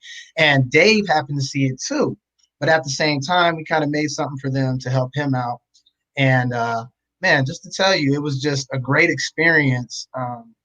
Just being able to connect certain people to what we're doing. I mean, just making a simple cup of tea is just, like I said, it's a positive thing, and it's just a communal thing, you know. So And that's kind of word. where it went from. Yeah, no, that's the word I would use. It's communal. And, you know, it doesn't matter if you're doing T-shirts, if you're doing liquor, if you're doing, you know, there's a certain community that you're able to connect with, right? And it's whether it's on something as simple as tea or something as simple as music. I'm interested. Is Talib and like Dave working on a project together? Like, what are they doing? Well, like, what were they working on? I'll just say this. I can't really speak on anything that's going on production wise, as far as with what these guys got going on, but I'm just going to speak to the Chappelle summer camp that's been going on. And what it's turned out is, you know, it's just a lot of artists from all different walks and different genres that are coming and descending on Yellow Springs he is actually doing shows that's been advertised. So he's been doing these shows, and it's pretty much just been people, you know, these artists coming and practicing and performing and getting an opportunity to do something within a pandemic. And it's looking like this may be a precursor to what we're going to be looking at for these shows, social distance shows, and you know, just trying to change the old ways and transform to what's the new thing that's going to happen for us when it comes to entertainment. So I would say, yeah, that's the best thing I could really say. And just, you know, it's all turned into a summer camp. We actually do kayak trips. We actually, you know, we have barbecues, you know, and like I said, I'm just very happy and very humbled that I've been brought into this community. You know what I mean? That's great. That's great. And again, I'm so excited to premiere and showcase what we're going to be doing for Dr. Dre next week. Launching a project for him. And I love, can I see that picture of now Jerobi one more time, Pumice? We got that picture of Jerobi and his beautiful bride and his tumbler. Yeah, that right there was a labor of love and a great thing. You know, she was just like, "Yo, I don't never get anything." Right. And we were like, "Nah, we gotta bless you. We gonna bless you, Daddy. We gonna bless you." And man, just the ones that we made for A Tribe Called Quest, I mean, they were amazing, man. Like we had the tribe logo, we had a Fife dog. Now I do want people to understand these are all gifts. These are not for sale. They're not for sale as of yet. These artists, these are gifts for these artists so that they can have great memories of the legacies that they've left and that they are still living through. And we're just really trying to give those people, as they say, their flowers now, and let them soak the tea in the flower and then drink it. You know what I mean? Yeah, no doubt, no doubt. Well, I will say this one is definitely on sale right now. You can go to Yeah. Bruetta.com. Yes. That's T-Bags right. get the gas face. Because they do. They do. They do. And usually these are $59, but if you go right now to Bruetta Tea or Bruetta, you get it for $39. And all my teas, my favorite teas are there. They're on sale as well. We're having I'm on some that I'm technical. on that citrus hibiscus today, Oh just so man, you that know. I'm on citrus that citrus. hibiscus. Wow. That citrus hibiscus. Hibiscus. Yes. It's That's quite good, man. nice. Yes, thank you, man. Well, listen, Solomon, thank you so much. We hope to get more photos from you from Dave Chappelle weekend, and next week is the big announcement for Dr. Dre. I know I spoke to his wife Nikki. She's really excited to see the mock-ups and all of So that. big, So so big. it's really big, man. And I'm glad to be part of the Bruetta family. Hey man, thank you for joining the team because you really you set it off, man. You set it off. We are so humbled and happy that you are one of those true legends that definitely drink Bruetta. So you know what I mean? And it really holds true. True legends do drink Bruetta, and it's not a thing that we're trying to make up. And you can be a true legend if you. It's absolutely right. And I'm not the one who set it off, Solomon. You are. So I'm gonna give you your flowers where they're due, man. That's Solomon from Bruetta. Thank you, brother, man. I appreciate you being a part of the show. Man, what a great show. Great show. We're having some technicals, and it's all good. It is what it is. Things happen. We're gonna get out of Dodge. I want to thank everybody. I didn't even check the comments. I'm gonna check the comments real quick. Again, shout out to Dave Hernandez. Was that Jerobi? Yes, it was. We're gonna have to help you with your spelling, Dave. Wow, David Hernandez reciting social narcotic lyrics to me. Thank you, brother. All right, we're gonna get out of Dodge. Please be safe. Please, if you're going to peacefully protest in safety, in love, and don't get hurt. All right. We love y'all. In the words of my wife Chantel, please remember throughout your day to say what you mean and mean what you say. When someone tells you to have a good day, turn back around and say, no, you have a better one. Because what I want for you, what you want for me, I want twice as much for you. And just remember, if you don't have an agenda in this life, someone might give you one and it might not be nice. So always have a plan. You can check out Sam and Sam's podcast, Hakuni Mitsu Crack House. Check that out on the weekends. And my man Pumice has nothing to say because he never does. We'll see you next Wednesday. And also, just so you know, this podcast will be truncated and shrunk into the hour show. The audio version will be out Friday. We love y'all. We'll see you next week. Thanks.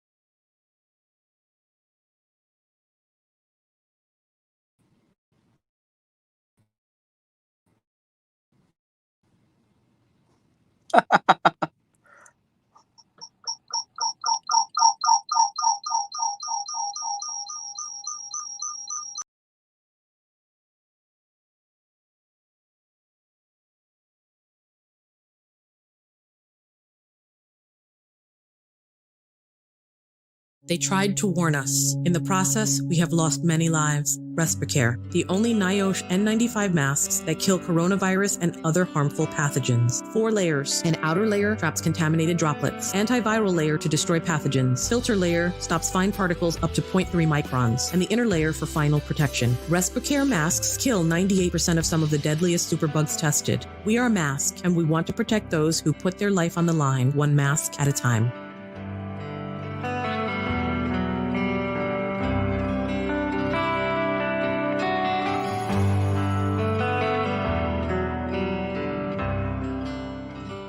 Don't touch another surface again with LifeKey. LifeKey can open any door. Use the soft, stylus tip for ATM and credit card purchases. It even has a bottle opener. LifeKey, when safety is the key to staying healthy. Get LifeKey at n95maskco.com. Use code SEARCH at checkout and get 10% off your purchase. 1, 2, 3, 4. Relax your mind. They have the authority to kill a minority. Right on the side and be best to kill. I'm sweeter and thicker than a Chico stick. And damn, at the stage making out that sound. The turntables might wobble, but they don't fall down. Aiming at your head like a buffalo. Make the gas for those little white lies. Lemonade was a popular drink and it's still is a fiend. Before I became a teen, I melted microphones instead of cones of ice cream.